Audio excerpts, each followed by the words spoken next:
হয়তো আসবে না। ততক্ষণ পর্যন্ত ভূত এফএমের সাথে আশা করছি আপনি থাকবেন। চলে যাচ্ছি আমাদের প্রথম অতিথির কাছে।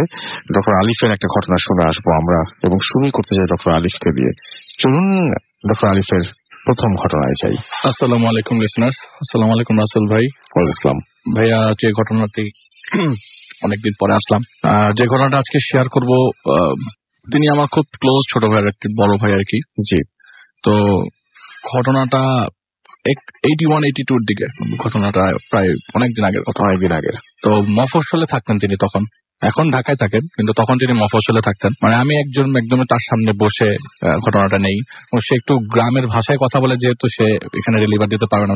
আপনি বলছিলেন যে উনি খুব চমৎকার করে গুছিয়ে খুব সুন্দর করে গুছিয়ে বলে আর কি, খুব সুন্দর করে মানে বলার ডিজাইন, ঘড়ির থেকে শুরু করে পায়ের নখ পর্যন্ত খুব সুন্দর করে সে খুব সুন্দর করে বলে। তো যেটা হচ্ছিল যে উনি যখন এরকম 81-82 দিকে গ্রাম মানে মফস্বলে ছিলেন আর কি, স্কুলে পড়তেন। তো যে আমি রাসেল ভাই শুরুর দিকে আপনাকে বলেছিলাম যে যারা একটু আল্লাহর পথে মেহনত করেছেন আর কি, তিনি সেই দলের মানুষ আর কি, যে দাড়ি ওঠার পর থেকে সে কখনো শেভ করেন না আর কি, এখনো পর্যন্ত সে অবস্থা। মানে সে খুব মানে নামাজি একজন মানুষ আর কি, খুবই পায়াস একজন লোক। তো গ্রামে তখন রাসেল ভাই, এখন তো অনেক মানে ইসলামিক জিনিসপত্র, অনেক ম্যাটেরিয়ালস চলে এসছে সবার হাতে হাতে, মোবাইল ফোন, ইউটিউব। তখন রাসেল ভাই ওই মফস্বল গুলাতে মাহফিল হতো, মাহফিল গুলাই ছিল ভরসা। তো মাহফিলে দাওয়াত পেতো যখন লোকজন, পোস্টার পেতো, তখন তারা এরকম মাহফিলে মুভ করতো আর কি। তো একটা মাহফিলে একজন পীর আসবেন এরকম কিছু একটা, তো তিনি দাওয়াত পান, পোস্টারে দেখেন, তো তিনি দেখেন যে তার বাড়ি থেকে প্রায় 10 মাইল দূরে মানে যে মাহফিলটা হবে। তো তিনি বিকাল বেলায় রওনা দিয়ে চলে, কারণ তখন পায়ে হেঁটেই মোটামুটি যাত্রা করতে হতো আর কি, এত রিক্সাও ওই জায়গায় ছিল না। ঢাকাতেই 82 সালে রিক্সা কয়টা ছিল কে জানে, আমি তো তখন জন্ম হই নাই আসলে, যদিও বলতে পারবো না। তো তখন মফস্বলে রিক্সা তো প্রশ্নই ওঠে না। তো তার বাড়ি থেকে প্রায় 10 মাইল দূরে দুটা বাড়ি ক্রস করে যেতে হইতো। এক একটা বাড়ি থেকে ডিস্টেন্স ছিল প্রায় 3.5 মাইল। মোটামুটি ওই বাড়িগুলোতে বাড়িতে একটা বাড়িতে তার যাওয়া আসা প্রায় ছিল রেগুলার তার বাড়ি থেকে। তো যাই হোক, সেদিন মানে আপনার মাহফিলে চলে যায়। তো মাহফিল শুরু হয় সন্ধ্যার দিকে। আচ্ছা। তো সেটা এক্সটেন্ড করতে করতে রাত প্রায় 3টা বেজে যায়।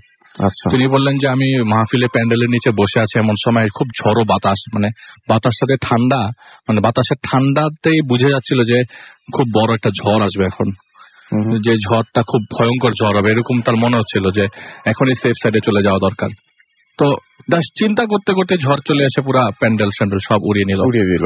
একটা মাঠে হচ্ছিল, তো প্যান্ডেলটা উড়ে গেল। উড়ে গিয়ে সে ঠিক কিছু দূরে একটা বিল ছিল, তো বিলের পাশে আপনার এই মাহফিল হলেই দেখা যেত যে ওই মুড়ি মুরকি, তারপরে মুরালি, সব মানে খাওয়া দাওয়ার দোকানপাট বসতো আর কি টুকরিতে। তো সে কি করলো, ওই দোকান থেকে কিছু নিয়ে খেলো, কারণ ওই মাহফিলের যে সিন্নি সেটা দিতে নাকি আপনার ফজরের নামাজের আগে দিবে আর কি, এরকম কিছু একটা শোনা যায়।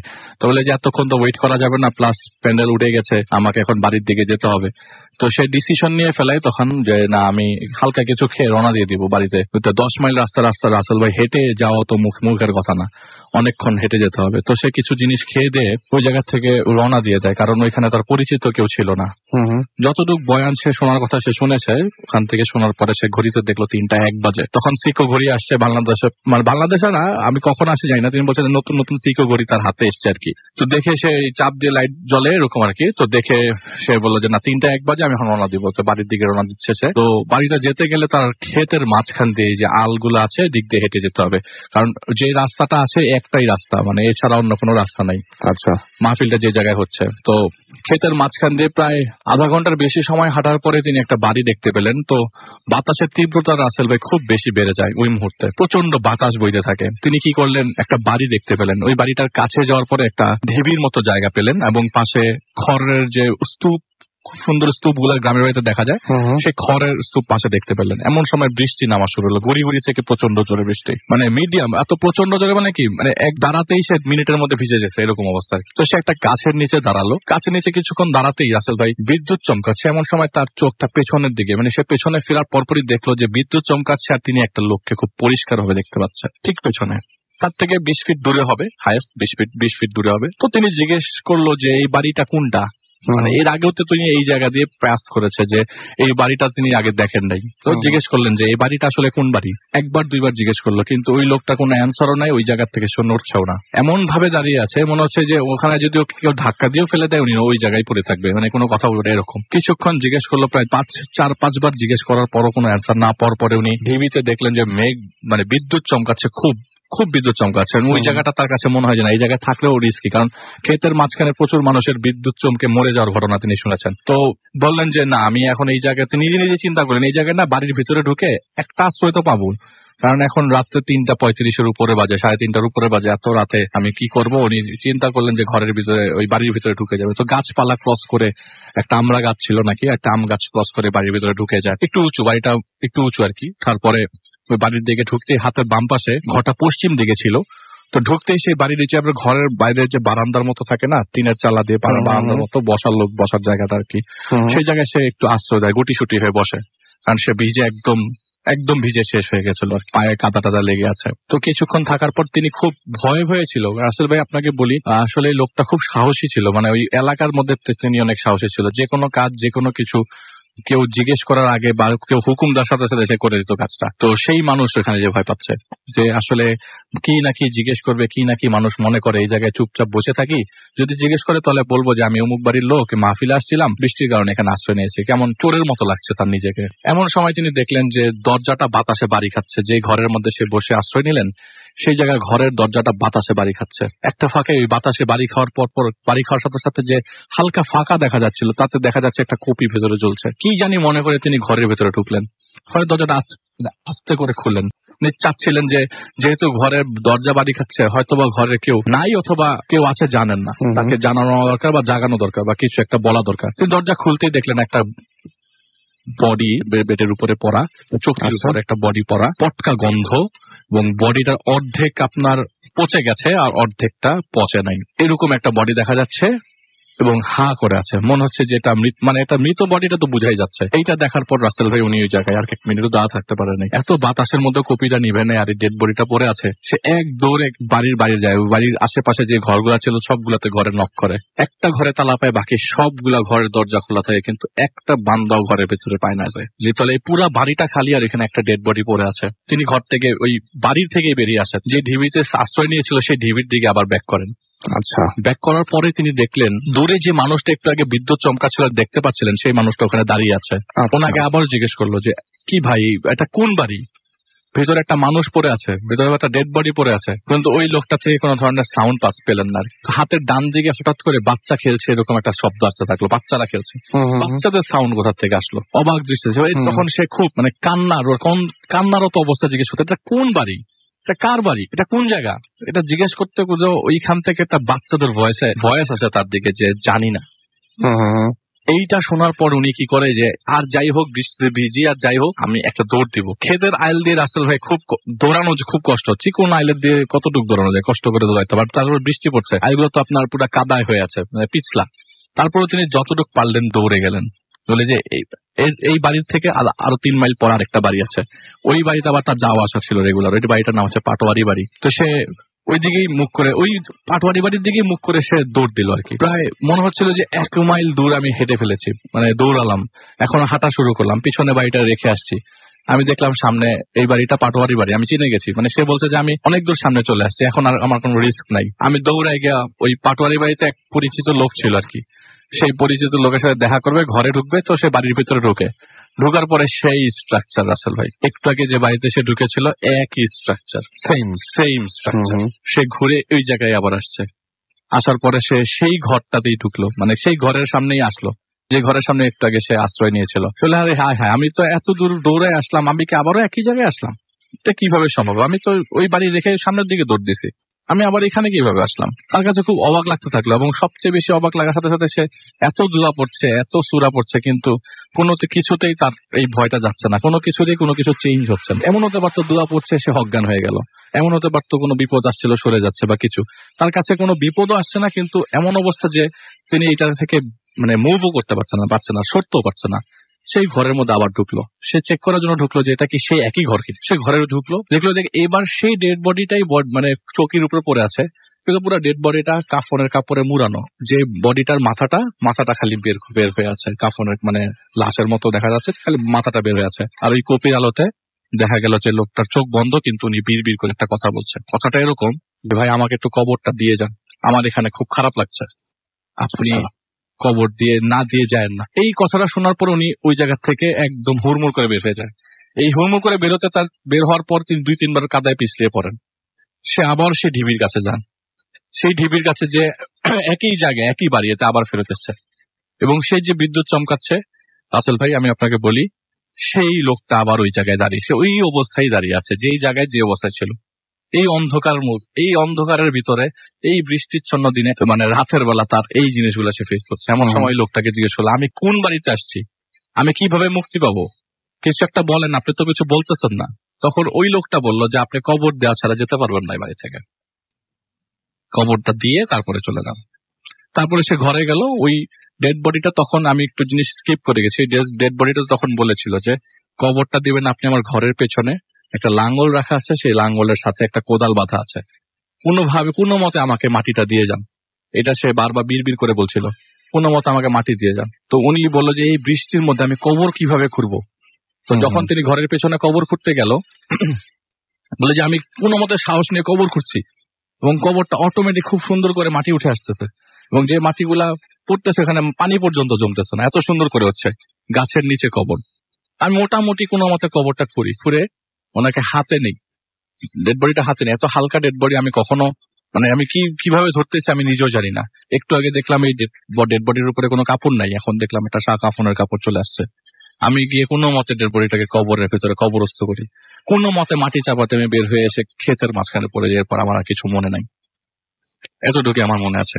সকালবেলা যখন ঘুম ভাঙে, কয়টা বাজে সেটা আমি খেয়াল করি নাই। ওই তো ওই ক্ষেতের মাঝখানে গত রাতের বৃষ্টির কারণে ক্ষেতের মধ্যে প্রচুর পানি জমেছিল রাসেল ভাই। তো পানিগুলো আপনার যাদের ক্ষেত তারা মনে হয় পানিটা বের করছে আর কি, আইলের পাশ দিয়ে মাঝখান দিয়ে ক্যানেল করা, তো পানিগুলা বের করছে। পানি বের করার জন্য আস্তে করে মাটি কেটে দিচ্ছে যাতে পানিটা বের হয়ে যায়। তো একটা লোক বলছে, কি ব্যাপার ভাই, রাত্রেবেলা কি মট্টত খাইছিলেন কিনা যে আপনি এরকম ভাবে পড়েছিলেন। তো সে কোনো মতে উঠে মাথা ঘুরাতে থাকে, তার শরীর প্রচন্ড জ্বর এসে যায়। সে জিজ্ঞেস করতে থাকে, এখানে যে বাড়িটা ছিল বাড়িটা কই। উনি ওই বাড়ির থেকে কাছেই একটা ক্ষেতের মাঝখানে যে অজ্ঞান হয়ে পড়ে। বলে যে, কোন বাড়ি, এখানে তো কোনো বাড়ি নেই। মানে বলে যে, তাহলে পাটোয়ারি বাড়িটা কত দূরে। বলে পাটোয়ারি এখান থেকে 2.5 মাইল দূরে। তিনি যেখানে আছে সেখান থেকে 2.5 মাইল দূরে যে বাড়িটার কথা তিনি বলছিলেন, যে বাড়িটার উদ্দেশ্যে তিনি রাতে রওনা দিয়েছিলেন, সেই যে আবার ব্যাক করবে, যে আমি কবরটা দিল, ওখানে খালি ক্ষেত আর ক্ষেত, অনেক ক্ষেত, ধানের ক্ষেত। তুমি বললো যে, তাহলে আমি রাত্রেবেলা কোন বাড়িতে ঢুকলাম। এরপর থেকে তিনি কখনো রাসেল ভাই রাত্রেবেলা মাহফিলে মুভ করতেন না। কিন্তু উনি যেটা বললো যে, আমার কাছে যেটা মনে হচ্ছে যে, ওই যে ডেড বডিটা পড়েছিল, আমার কাছে মনে হচ্ছে যে লোকটাকে আমি বারবার বিদ্যুৎ চমকানো অবস্থায় দেখেছি, এটা সেই লোকটারই হয়তো বা ডেড বডি। হয়তো উনি চেয়েছেন যে আমার এখানে কবর হওয়া দরকার, কিন্তু কবর হয়েছে যে কবরটা কোথায়। আমি তো সারাটা বাড়ি, মানে ওই যে দেখলাম যে এখানে নিশ্চিন্ন কোনো বাড়ি ঘর কিচ্ছু নেই। ওই পাটোয়ারি বাড়ি ঠিকই আমি বাড়িতে যাওয়ার পর পেয়েছি, আমাকে একটা লোক এগিয়ে দিয়েছে, পাটোয়ারি বাড়ি আমি ঠিকই পেয়েছি রাসেল ভাই। কিন্তু যে বাড়িতে তারা এত রাত্রেবেলা ওই দিন রাতে এত বড় ইনসিডেন্ট ঘটলো, সেই বাড়িটার এটাই ছিল রাসেল ভাই ঘটনা। চমৎকার, থ্যাংক ইউ ভেরি মাচ। আমি একটু বলি যে, আমাদের যে ভিডিওটা আছে সেই ভিডিওটা আমরা পোস্ট করেছিলাম, বাট এটা আপলোড হয়নি এখনো পর্যন্ত। তো আমরা সেকেন্ড একটা ভিডিওতে যাব। তো আপনারা আমাদের যে ভূত এফএম এর যে পেজটা আছে সেই পেজে আপনারা থাকবেন, এবং আপনারা আজকে তো ডেফিনেটলি বুঝে যাবেন যে কোনটা অরিজিনাল পেজ, বিকজ আমরা ওইখান থেকে কিছুক্ষণের মধ্যে যখন ব্রেকে যাব, সেই ব্রেকের সময় আমরা ভিডিওটা করব, এবং আপনারা সবাই আমরা লাইভ ফেসবুকে আসবো। আপনারা যারা কথা বলতে চান তখন কথাও বলতে পারবেন। তো রেডি থাকেন, আমি তার মাঝখানে একটা ঘটনা পড়ে শোনাই আপনাদেরকে। অ্যান্ড আমাদের এইখানে ইন্টারনেটের একটু ঝামেলা ছিল, দ্যাটস ওয়াই আমরা বিদ্যুতের মাঝখানে ঝামেলা হয়েছে। আমি দেখতে পাচ্ছি অনেকে আমাদের SMS করছেন, সেই SMS গুলো না আমি এসেই পড়বো। এখন আমি চটপট একটা ঘটনা পড়ে শোনাই আপনাদেরকে। এই ঘটনাটি হচ্ছে, আমাদেরকে পাঠিয়েছেন আমাদেরই একজন লিসেনার। তো কি সেই ঘটনা পড়ছি। হ্যালো রাসেল ভাই, আমার নাম নুসরাত, আমার বাসা রাজশাহীতে। আমি আপনাদের সাথে এখন একটা স্টোরি শেয়ার করব। স্টোরিটা আমার ফ্রেন্ড সাদিকাকে নিয়ে। আচ্ছা, সাদিকার ঘটনা সম্ভবত আমরা পড়েছিলাম। আমরা সাদিকার ঘটনা তার পরের ঘটনাটি পড়বো, সরি, যে ঘটনাটি শোনাবো আপনাদেরকে, এই ঘটনাটিও অনেক আশা করছি আপনাদের ভালো লাগবে, এবং অবশ্যই অবশ্যই আপনারা কিন্তু আমাদের জানাবেন যে আপনাদের এই ঘটনাগুলো যেগুলো আমরা পড়ে শোনাই আপনাদেরকে কেমন লাগে। তো আমি চলে যাচ্ছি সরাসরি এই ঘটনায়, এবং এই ঘটনাটি যিনি আমাদের পাঠিয়েছেন তিনি লিখছেন, আসসালামু আলাইকুম, আশা করি ভালো আছেন। শুরুতেই সরি বলছি বাংলিশে টাইপ করার জন্য, but I had no other option, because আমার যে সফটওয়্যার সেই সফটওয়্যারটা আমার এই পিসিতে সাপোর্ট করছে না, এবং ফর সাম রিজন আমি পাচ্ছি না যে মানে কেন, সেটাও I can figure out. So anyway, অনেকদিন থেকেই ভাবছিলাম একটা ঘটনা শেয়ার করবো, বাট কিছু প্রবলেমের কারণে আই কুডন্ট শেয়ার। বন্ড, এটা this is my secret name, studying in একটা ইউনিভার্সিটির নাম তিনি দিয়েছেন, Ahsanullah university of science and technology. And now I am going to share একটা স্টোরি যেটা তার ফ্রেন্ডের, এবং তিনি সেটা বলছেন যে তার ফ্রেন্ড নিষেধ করেছেন তার নামটা বলতে, এবং আশা করি ঘটনাটা সবার ভালো লাগবে। ঘটনাটি ঘটে 2016-র মাঝামাঝি সময়ে ঢাকা সিটির কোনো একটা মেডিকেল কলেজ হসপিটালে আমার ফ্রেন্ডের বাবাকে অ্যাডমিট করা হয়, and he had heart attack. এবং আমার ফ্রেন্ড সারাদিন অনেক কারণেই বিজি থাকার জন্য রাতের বেলায় থাকার ডিসিশন আমি নেই, অ্যান্ড মেডিকেলে সারাদিনই ওর আদার্স রিলেটিভরা থাকতো। ফার্স্ট ডেতে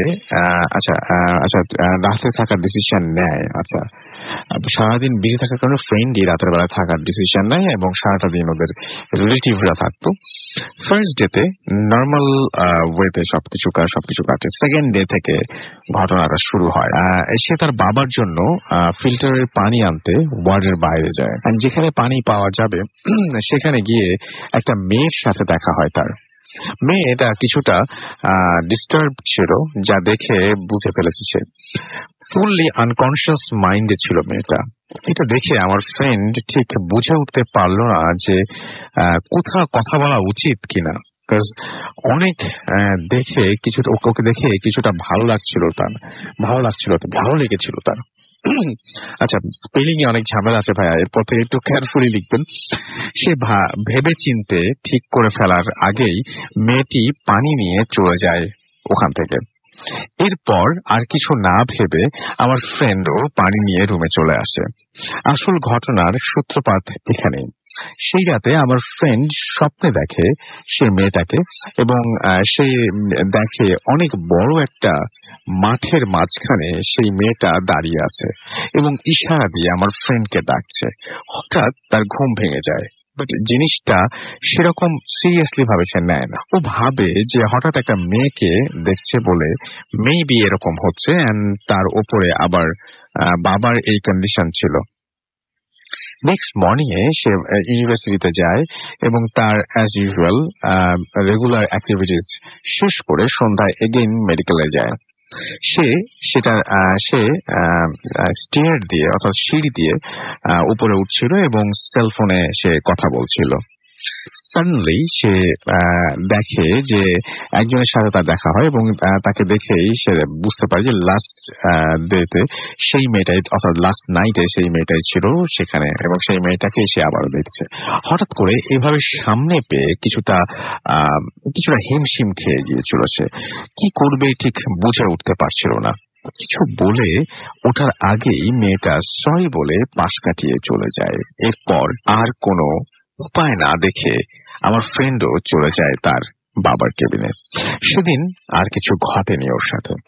থার্ড ডেতে যখন সে মেডিকেলে যায়, তখন যেতে যেতেই সে ভেবে নেয় যে সেদিন যদি ওই মেয়েটার সাথে দেখা হয় দেন সে ডিরেক্টলি কথা বলবে তার সাথে। কেবিনে গিয়ে তার বাবার সাথে কয়েকটা কথা বলার পর সে তার বাবার কয়েকজন ফ্রেন্ড আসলো এবং তাকে দেখতে। তো আমার ফ্রেন্ড তাদেরকে কেবিনে রেখে বের হয়ে আসে এবং কোথায় যাবে ভেবে পায় না, এবং না ভেবে পেয়ে এক সময় সে কোনো একটা ভাবে ছাদে চলে যায়। টাইমটা ছিল তখন মোরালেস 6:30 থেকে 7টা, গরমের সময়, সামার টাইম, এবং সেই কারণে তখনও ফুললি ডার্ক হয়ে যায়নি চারপাশে। ছাদে গিয়ে এদিক ওদিক হাঁটাহাঁটি করার এক পর্যায়ে এসে দেখতে পায় এক কোনায় ওই মেয়েটা দাঁড়িয়ে আছে। সে সামনে গিয়ে কথা বলতে যাবে, তখনই মেয়েটা সরি বলে আবারও আগের দিনের মতোই সে মানে ধাক্কা খাওয়ার জন্য সরি বলে, এবং এই ভাবেই তাদের কথা বলা স্টার্ট হয়। এভাবে করে ওদের রেগুলার মেডিকেলে মিট করতো তারা, এবং অনেক অনেক তাদের মধ্যে কথা হতো, গল্প হতো। খুব কম টাইমেই ওরা খুব ভালো ফ্রেন্ড হয়ে যায়। বাট মোস্ট ইন্টারেস্টিং যে পার্টটা, সেটা হচ্ছে যে মেয়েটার নাম্বার আমার ফ্রেন্ডের কাছে ছিল না, অ্যান্ড মেয়েটা আমার ফ্রেন্ডকে বলেছিল যে সে কোনো সেলফোন ইউজ করে না। ও আরো বলেছিল যে এই মেডিকেল কলেজেই সে স্টাডি করে, বাট কোন ইয়ারে সেটা বলেনি। এমনকি ওই মেয়েটার সাথে আমার ফ্রেন্ডের ফুল ডে কোন রকম কমিউনিকেশন হতো না, কারণ আগেই বলে দিয়েছি যে ফুল ডে আমার কলিগ স্টাডিতে বিজি থাকতো। দ্যাটস ওয়াই সে সন্ধ্যার আগে ফ্রি হয়ে যেত, অ্যান্ড আমার ফ্রেন্ড এই ব্যাপারটা তাকে কোনোদিন কোনো প্রেশারও দেয়নি। তো এইভাবে করে কয়েকদিন যাবার পরে সে রিয়েলাইজ করতে পারে যে সে ওই মেয়েটাকে পছন্দ করতে শুরু করেছে, অ্যান্ড তাকে জিজ্ঞেস করে, এবং সে আমাকে জিজ্ঞেস করে যে তার কি করা উচিত। আমি ওকে সাজেস্ট করি যে এই কথা বলে দেওয়ার জন্য। সো সে ডিসাইড করে যে সে ওই দিনই মেডিকেল কলেজে গিয়ে যখন ওর সাথে দেখা হবে তখন সে বলে দেবে যে সে তাকে লাইক করে। যেই ভাবা সেই কাজ। সেদিন মেডিকেলে যায় এবং ওদের মিট হতো রেগুলার ছাদের ওই প্লেসটাতেই, এবং ঠিক 6:45 সেদিনও মেডিকেলে রিচ করে 6টা দিকে, এবং সে ভাবতে থাকে যে কিভাবে করে কথাগুলো সে গুছিয়ে বলবে ওকে। এরই মাঝে ডক্টর এসে জানায় যে তার বাবাকে নেক্সট মর্নিং এ রিলিজ করে দেওয়া হবে। সো এটা নিয়ে সে একটু টেনসড হয়ে পড়ে, ওই মেয়েটার সাথে তার সন্ধ্যা ছাড়া দেখা হয় না, অ্যান্ড আজ যদি ওকে সবকিছু বলে দিতে না পারে, দেন কাল থেকে আর কোনো কন্ট্যাক্ট করা পসিবল হবে না।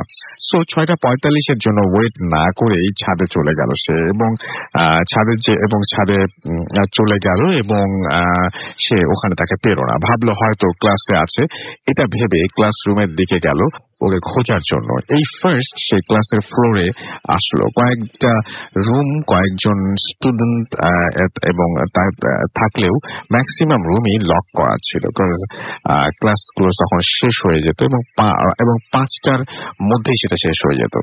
আর একটু সামনে এগিয়েই এক জায়গায় দেখে কয়েকজন স্টুডেন্ট মিলে এক জায়গায় সার্কেল হয়ে দাঁড়িয়ে থেকে কি যেন দেখছে। ও ইন্টারেস্টেড হয়ে যায়, এবং সে সামনে এগিয়ে যায়। কিছুটা এগিয়ে যেতেই সে বুঝতে পারে যে কেউ একজন মারা গেছে, এন্ড সবাই তাকেই দেখছে। যদিও মেডিকেলে মারা যাওয়া ব্যাপারটা খুবই ন্যাচারাল, তবুও ও একজনকে জিজ্ঞেস করলো যে কে মারা গেছে।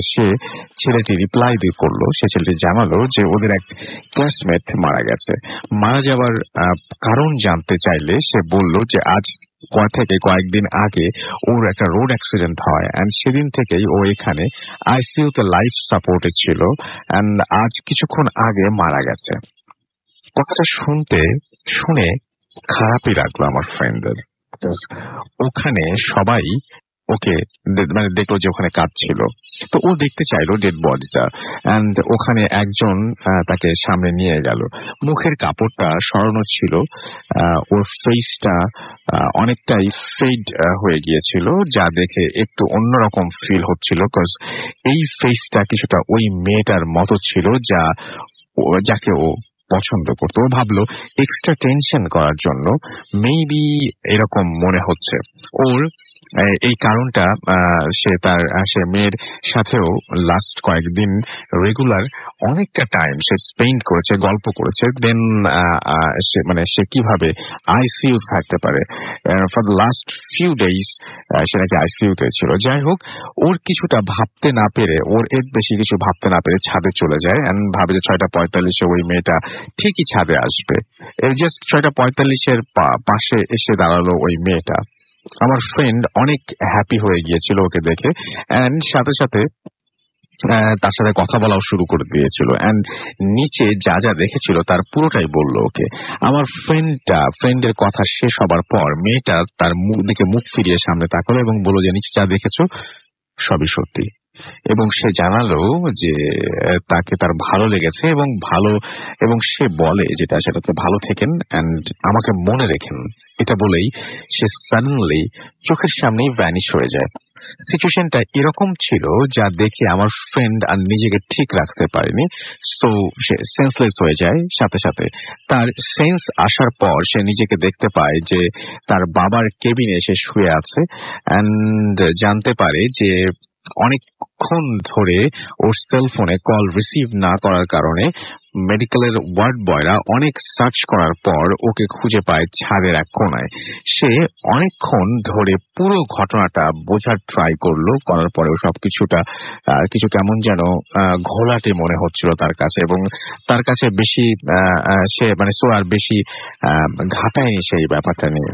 বাট সেদিনের পর থেকে ও মাঝে মাঝে এই স্বপ্নে ওই মেয়েটাকে দেখতো এবং ওই মেয়েটার কাছে এসে মেয়েটা সেই হেসে তাকে বলতো যে আমাকে মনে রাখার জন্য থ্যাঙ্কস। আমার ফ্রেন্ড আমাকে ঘটনাটা বলেছিল, অ্যান্ড এটাও বলেছিল যে সে কোনো এক কারণে এটা নিজেই শেয়ার করতে পারবে না, সো আমি ওর পারমিশন নিয়ে আমি শেয়ার করলাম। থ্যাঙ্কস রাসেল ভাই, এটা আমার শেয়ার করার জন্য। আমার আরো কয়েকটা ঘটনা আছে, সময় পেলে নেক্সট টাইম আমি লিখে পাঠাবো। অবশ্যই অবশ্যই অবশ্যই খুব চমৎকার একটা ঘটনা, এবং next time please please please বাংলায় লিখবেন। পুরোটা যদি বাংলায় লেখেন তাহলে মানে আই বি রিয়েলি গ্রেটফুল যে আপনি মানে স্পেলিং মিস্টেক হওয়ার সম্ভাবনা কম বাংলায়, অ্যান্ড পড়াও অনেক সুবিধাজনক। পুরোটা বাংলায় লিখলে খুব ভালো হয় সবার জন্যই। Thank you very much. আমরা যেটা করবো সেটা হচ্ছে ছোট একটা বিরতিতে চলে যাবো, কারণ আমাদের লাইভে যেতে হবে, ফেসবুক লাইভে আমরা বলেছিলাম, অ্যান্ড ফেসবুক লাইভে যে আপনাদের সাথে কথা হবে সেখান থেকে আপাতত আমরা যেটা করতে পারি সেটা হচ্ছে আপনাদের সাথে একটা ছোট বিরতি নিতে পারি, এবং বিরতির মাঝখানে আবারও জানিয়ে দিই SMS করতে গেলে আমাদেরকে যেটা করতে হবে সেটা হচ্ছে মোবাইলের মেসেজ অপশনে টাইপ করতে হবে ফুর্তি স্পেস আপনার নাম স্পেস আপনার মেসেজ পাঠিয়ে দিতে হবে 9840 নাম্বার। যদি আমাদের ইমেল করতে চান, আমাদের ইমেল অ্যাড্রেস হচ্ছে bhutfm@radiofurti.fm which is BHWTFM@radio.radio.fm। আপনার নাম, ঠিকানা এবং ফোন নাম্বার সহ আপনার জীবনে ঘটে যাওয়া বা আপনার জানা সেরা ঘটনা লিখে পাঠিয়ে দিন আমাদের কাছে। ঘটনার শুরুতে অবশ্যই উল্লেখ করুন যে ঘটনাটি আপনি স্টুডিওতে এসে শেয়ার করতে চান, নাকি আপনি চান আপনার ঘটনা আমরা পড়ে শোনাই। দেশের বাইরে যারা রয়েছেন তারা সরাসরি অডিও ক্লিপ পাঠিয়ে দিতে পারেন আমাদের কাছে। অ্যান্ড আজকের মতো আমরা যেটা করবো সেটা এখনকার মতো একটা ছোট্ট বিরতি চলে যাবো, ফিরে আসবো আবারও। স্টে টিউনড রেডিও ফুর্তি and don't stop the ফুর্তি। Bhoot FM, the night comes alive.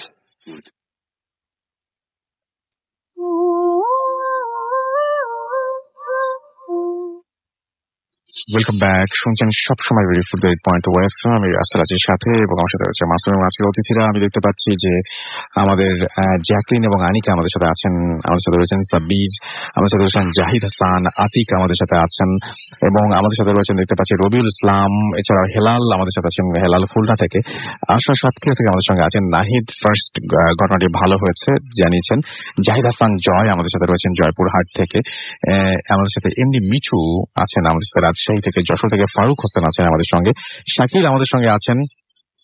এছাড়া আমাদের সাথে রয়েছেন রাফি ফারিহা বাড্ডা থেকে। আমাদের সাথে সাইফুল আছেন হলি ক্রিসেন্ট স্কুল বনশ্রী থেকে। আব্দুল্লাহ আমাদের সাথে আছেন। আমাদের সাথে রয়েছেন মৃদুল রহমান কুষ্টিয়া থেকে।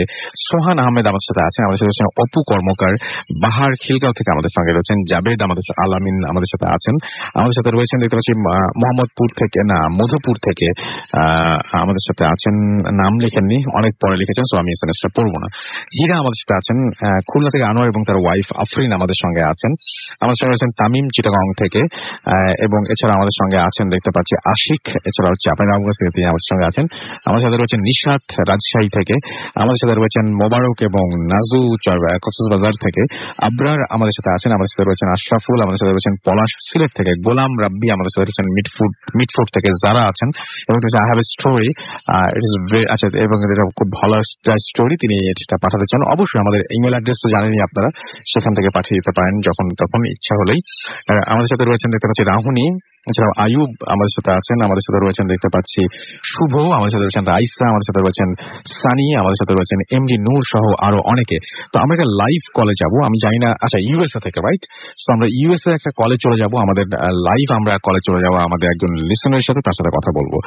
হ্যালো, আসসালামু আলাইকুম, কেমন আছেন? হ্যালো, হ্যালো রাসেল ভাই। জি হ্যালো। নুপুর বলছিলাম মেরিল্যান্ড থেকে। ওকে, সো আপনার আপনি আপনি আপনার অ্যাড্রেসটা একটু বলুন সবাইকে, আপনার আশেপাশে যারা আছেন তারা সবাই জানতে পারবেন তাহলে। আমি মেরিল্যান্ড থেকে বলছি। আমি এখন অফিসে ব্রেক টাইমে শুনছি।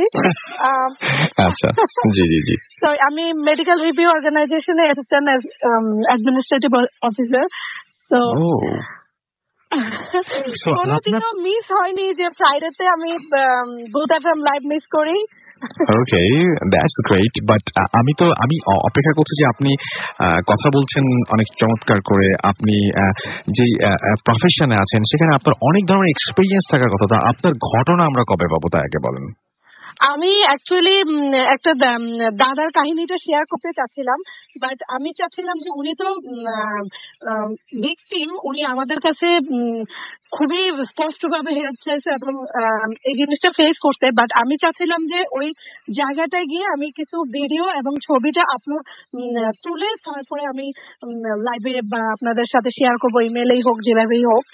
আমি চাচ্ছিলাম যে ওই প্লেসটার ছবিটা এবং ভিডিওটা নিয়ে আসার জন্য। প্লিজ প্লিজ, কবে পেতে পারি আমরা? Actually, আমি একটু বিজি, দ্যাটস ওয়াই যেতে পারিনি, but definitely I will be send maybe next month. Thank you. আমি একটা কথা বলতে জি জি প্লিজ প্লিজ প্লিজ করুন আর নাই করুন, বাট অবশ্যই অবশ্যই যার সাথে এই ব্যাপারগুলো প্যারানরমাল কাহিনী ঘটে তারাই ফিল করে যে ব্যাপারটা কেমন। কেউ বিলিভ করুক আর না করুক, তার জিনিসটা অবশ্যই হয়। আমরা দেখি না দেখে যে জিনিসটা ইনভিজিবল বা বিলিভ করার না এরকম কোনো ব্যাপার নাই। নূপুর আপু, আপনাকে অনেক অনেক অনেক অনেক ধন্যবাদ। Thank you very much. অনেক ভালো থাকবেন, অনেক ভালো থাকবেন। সবাইকে অনেক অনেক ধন্যবাদ, অনেক অনেক শুভকামনা এই প্রোগ্রামের জন্য। আমার খুবই খুবই খুবই প্রিয়। Thank you so much. Never miss it. Thank you so much. Have a nice day. আমরা কথা বলছিলাম নূপুর ভট্টাচার্যের সাথে এবং তিনি লাঞ্চ টাইমে বা ব্রেকে তিনি বেরিয়ে আসছেন। আমি যতদূর শুনি আমার বন্ধু বান্ধবের কাছে যে ভূত আসম যখন হয় তখন মোটামুটি জুম্মার নামাজ শেষ হয়ে যায়, এরকম সময় ভূত আসম শুরু হয়, মানে আমেরিকার কথা বলছি আমি। তো থ্যাংক ইউ ভেরি মাচ আমাদের সাথে কথা বলার জন্য। আমরা চলে যাব আমাদের পরবর্তী অতিথির কাছে, এবং আপনি যদি চাইলে আপনি পৃথিবীর যে প্রান্তেই থাকুন না কেন, মানে আপনি যেখানেই থাকেন, মানে হোয়ারএভার ইন দিস ওয়ার্ল্ড, আপনি যেখানে থাকুন না কেন, আমরা আপনি ভূত আসমের সাথে সামহাউ কানেক্টেড, এবং আপনাকে বলা মাত্র আমরা আপনাকে কল করব এবং আপনার সাথে কথা বলবো। তো আমরা চলে যাচ্ছি আমাদের পরের অতিথির কাছে। আপনার নামটা প্লিজ একটু বলবেন এবং তারপরে আপনার ঘটনা শুনবো আমরা। আসসালামু আলাইকুম লিসেনার্স, আমি সাদ্দাম খন্দকার, আমি এসেছি উত্তরা থেকে। জি, আমি লিসেনারদের কাছে একটু সরি বলে নিচ্ছি, বিকজ আমি খুবই সিক, হয়তো বা অনেক কাশি হয়েছে, হয়তো বা ঠিক আছে, আমরা ঘটনায় চলে যাই প্লিজ। ওকে, তো এটা হচ্ছে আমার গ্রামের বাড়িতে, সেটা হচ্ছে রাজবাড়ি বালিয়াকান্দিতে। এটা আমার টিচার একটি স্টোরি। এটা আমাকে বলেছেন আমার এক ফ্রেন্ড, যার নাম। তো আমি স্টোরিতে চলে যাচ্ছি। আমার টিচারটা ছিলেন হচ্ছে মানে প্রায় এটা 22 কিংবা 23 বছর আগের স্টোরিটা। তো আমার ওই টিচারটা, উনি তখন মানে খুব বাহিরের চলাফেরার অভ্যাসটা ওনার ছিল। তো উনি রাতে চলাফেরাটা একটু বেশি করতেন। তো প্রতিদিনের মতো উনি সেদিনও যান বালিয়াকান্দি নামক ওই আমাদের ওই বাজারটাতে। তো ওখানে যাবার পর উনি হচ্ছে প্রায় রাত তখন 2টো হবে এরকম একটু টাইমে উনি ব্যাক করেন ওনার ফ্রেন্ডদের সঙ্গে আড্ডা দিয়ে। উনি যখন ব্যাক করেন ওই টাইমটাতে আসলে ওনার গ্রামের ওনার যখন বাড়িতে ফিরতে ঠিক আসতে রাস্তায় একটা শ্মশান পড়ে। ওই শ্মশানে এখনো ওখানে মানুষ পোড়ানো হয়। তো এবং ওখানে প্রতি বছর মেলা হয়। উনি যখন ওই রাস্তা দিয়ে আসছিলেন, হঠাৎ করে ওই শ্মশানের পাশে উনি দেখতে পান যে মেলা হচ্ছে, মানে মেলা আকৃতি, অনেক লোকজন ওখানে আনন্দ ভক্তি করছে। তো উনি আসলে নিজের কিউরিসিটা করতে না পেরে উনি ওখানে ঢুকে যান যে দেখি ওখানে কি হয়। তো উনি ভিতরে যান। এবং ভিতরে গিয়ে উনি দেখতে পান যে অনেক মানুষ আনন্দ ফুর্তি করছে, অনেক দোকান বসছে।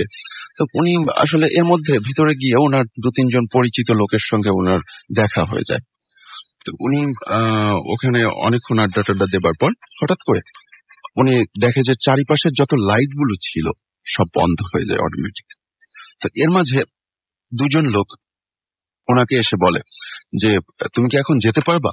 তা উনি আসলে ওই টাইমটাতে একটু নার্ভাস হয়ে যায় যে কি ব্যাপার, আমি এতক্ষণ কি মানে কিসের মধ্যে ছিলাম আমি বুঝতে পারলাম না যে এরকম একটা অবস্থা। হঠাৎ করে আমি দেখলাম চারিপাশে কত মানুষজন, আলো জ্বলছে, হঠাৎ করে এরকমটা হয়ে গেল। উনি আসলে একটু ভয় পেয়ে যান। তো উনি ওই লোককে বলে যে হ্যাঁ আমাকে একটু এগিয়ে দিয়ে আসুন। তো ওই লোকটা ওনাকে নিয়ে এগিয়ে দিয়ে আসতে চায়। তো কিছু দূর যাবার পর ওই লোকটা ওনাকে বলে যে আচ্ছা এখন কি তুমি যেতে পারবা? তো তখন উনি বলে যে না আমাকে আর একটু এগিয়ে দিয়ে আসুন। দেন আবার উনি কিছু দূর এগিয়ে দেন এবং এরপর আবার বলে যে তুমি কি এখন যেতে পারবা? তো উনি বলে যে না। এভাবে যেতে যেতে ওনার যে বাড়িটা, ওনার বাড়ির সামনে গোরস্থান আছে, ওখানে এলাকার যে মানুষগুলা মারা যান তাদের দাফন করা হয় ওখানে। তো উনি ওখানে যেই ওই পর্যন্ত এসছে তখন হচ্ছে ওই লোকটা আবার আমার ওই টিচারটাকে জিজ্ঞাসা করছে যে তুমি কি এখন যেতে পারবা? তখন আমার টিচার বলছে যে না প্লিজ এত দূর যেহেতু এসছেন আর একটু আসেন। তখন ওই লোকটা বলছে যে না আমি তো আর যেতে পারবো না। তখন ওই টিচার উনি অ্যাকচুয়ালি দৌড়ে গিয়ে ওনাকে চাপটে ধরে যে না প্লিজ আমাকে আরেকটু দিয়ে আসুন। তো তখন উনি যেটা দেখতে পান আলোতে, হালকা ঝাপসা জ্যোৎস্নার আলোতে যেটা দেখতে পান সেটা হচ্ছে যে ওনার মুখে কোনো মাংস নেই, কঙ্কালের আকৃতি পুরোটা। তো উনি ওই টাইমটাতে ভয় পেয়ে যান, বাট ওনাকে বুঝতে দেন না। আমি আগেই বলেছি উনি খুবই সাহসী ছিলেন। তো উনি ওনাকে বুঝতে না দিয়ে উনি বলে যে প্লিজ আমাকে দিয়ে আসুন আর একটু, আমি তো চলে এসেছি প্রায়। এভাবে যেতে যেতে ওনার যখন বারান্দা পর্যন্ত, মানে ওনার বাড়ির ভেতরে বারান্দা পর্যন্ত এসছে, তখন ওই লোকটা বলছে যে আচ্ছা এখন কি তুমি যেতে পারবা? তখন বলছে একটু দাঁড়ান আর একটু আসুন। তখন উনি ওনার রুমে ঢুকে যায়। ওনার রুমে ঢুকে দরজাটা লক করে বলতেছে যে হ্যাঁ আপনি এখন চলে যান, আমি এখন যেতে পারবো, আমার এখন আর কোনো প্রবলেম হবে না, আপনি এখন চলে যান। তো এইটা শুনবার পর ওই লোকটা বাহিরে থেকে বলছে যে তুই খুব বুদ্ধিমান, যার কারণে তুই বেঁচে গেলি আজকে। তা না হলে তুই যদি এই বারান্দা থেকেও বলতিস যে না আমি যেতে পারবো, আপনি চলে যান, আমি এখানেই তোকে তুলতে দিতাম। তো এই ছিল আমার story, first story. Thank you very much, আপনাকে অনেক অনেক ধন্যবাদ। আমাদের আরেকটা মনে হয় কলে যাবো আমরা, আচ্ছা একটু পরে যাবো আমরা। ততক্ষণে আমরা যেটা করবো সেটা হচ্ছে আমরা কিছু ফেসবুকে আমাদের যে সমস্ত আপনারা SMS না যে সমস্ত পোস্টে কমেন্ট করেছেন সেইগুলো একটু পড়ে আসি। তো আমাদের এইখানে দেখতে পাচ্ছি যে আমাদের ফেসবুকে আপনারা অনেকেই লিখছেন এবং আমাদের সাথে আছেন দেখতে পাচ্ছি রাসেল ভাই, আমি নাসরিন আক্তার নদী, আমার সাথে আব্দুল এম সুমন ফেসবুকে আছেন দেখতে পাচ্ছি, আমাদের সঙ্গে আছেন দেখতে পাচ্ছি এই মুহূর্তে আমাদের সঙ্গে যারা আছেন তাদের মধ্যে আছেন আরো অনেকেই, যেমন এমডি মারুফ লস্কর আমাদের সাথে আছেন এবং আমাদের সঙ্গে আছেন দেখতে পাচ্ছি সাইফুল। এছাড়া আমাদের সঙ্গে আছেন দেখতে পাচ্ছি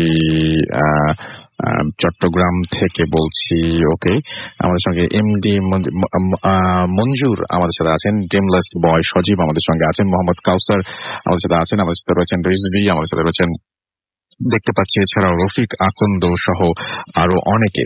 তো আপনারা যারা আছেন আমাদের সঙ্গে এতক্ষণ পর্যন্ত তাদেরকে অনেক অনেক অনেক অনেক ধন্যবাদ। আশা করছি বাকিটা সময় আমাদের সঙ্গে থাকবেন। আর এছাড়াও আমাদের ফেসবুকে আরো দেখতে পাচ্ছি আমাদের যে রেডিও ফুর্তি যে পেজ, সেই পেজেও অনেকে আছেন। আমি তো জানি আমাদের পেজের লিঙ্ক দুটো, একটা হচ্ছে www.facebook.com/radiofurti আর একটা হচ্ছে www.facebook.com/bhutafm.russell।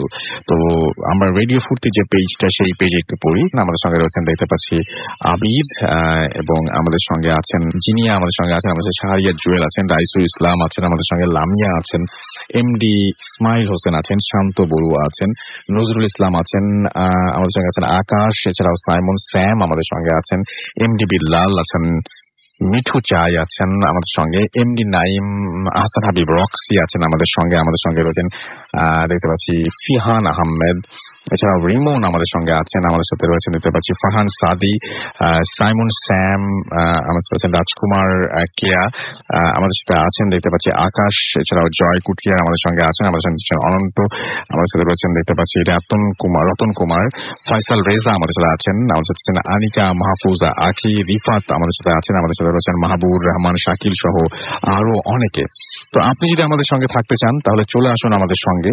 এন্ড আমরা যেটা করব সেটা হচ্ছে আমরা এখন এই মুহূর্তে একটা ছোট্ট বিরতিতে যাব এবং বিরতির পরে আবারও ফিরে আসবো। তো ইন দ্য মিন টাইম আমাদের SMS করতে ভুলবেন না। মোবাইলের মেসেজ ওখানে গিয়ে টাইপ করুন ফুর্তি FORTI ফুর্তি স্পেস আপনার নাম স্পেস আপনার মেসেজ পাঠিয়ে দিন 9840 নাম্বার। একটা ছোট্ট বিরতির পরে আবারও ফিরে আসছি। স্টে টিউনড রেডিও ফুর্তি এন্ড ডোন্ট স্টপ ফুর্তি। Bhoot FM 9.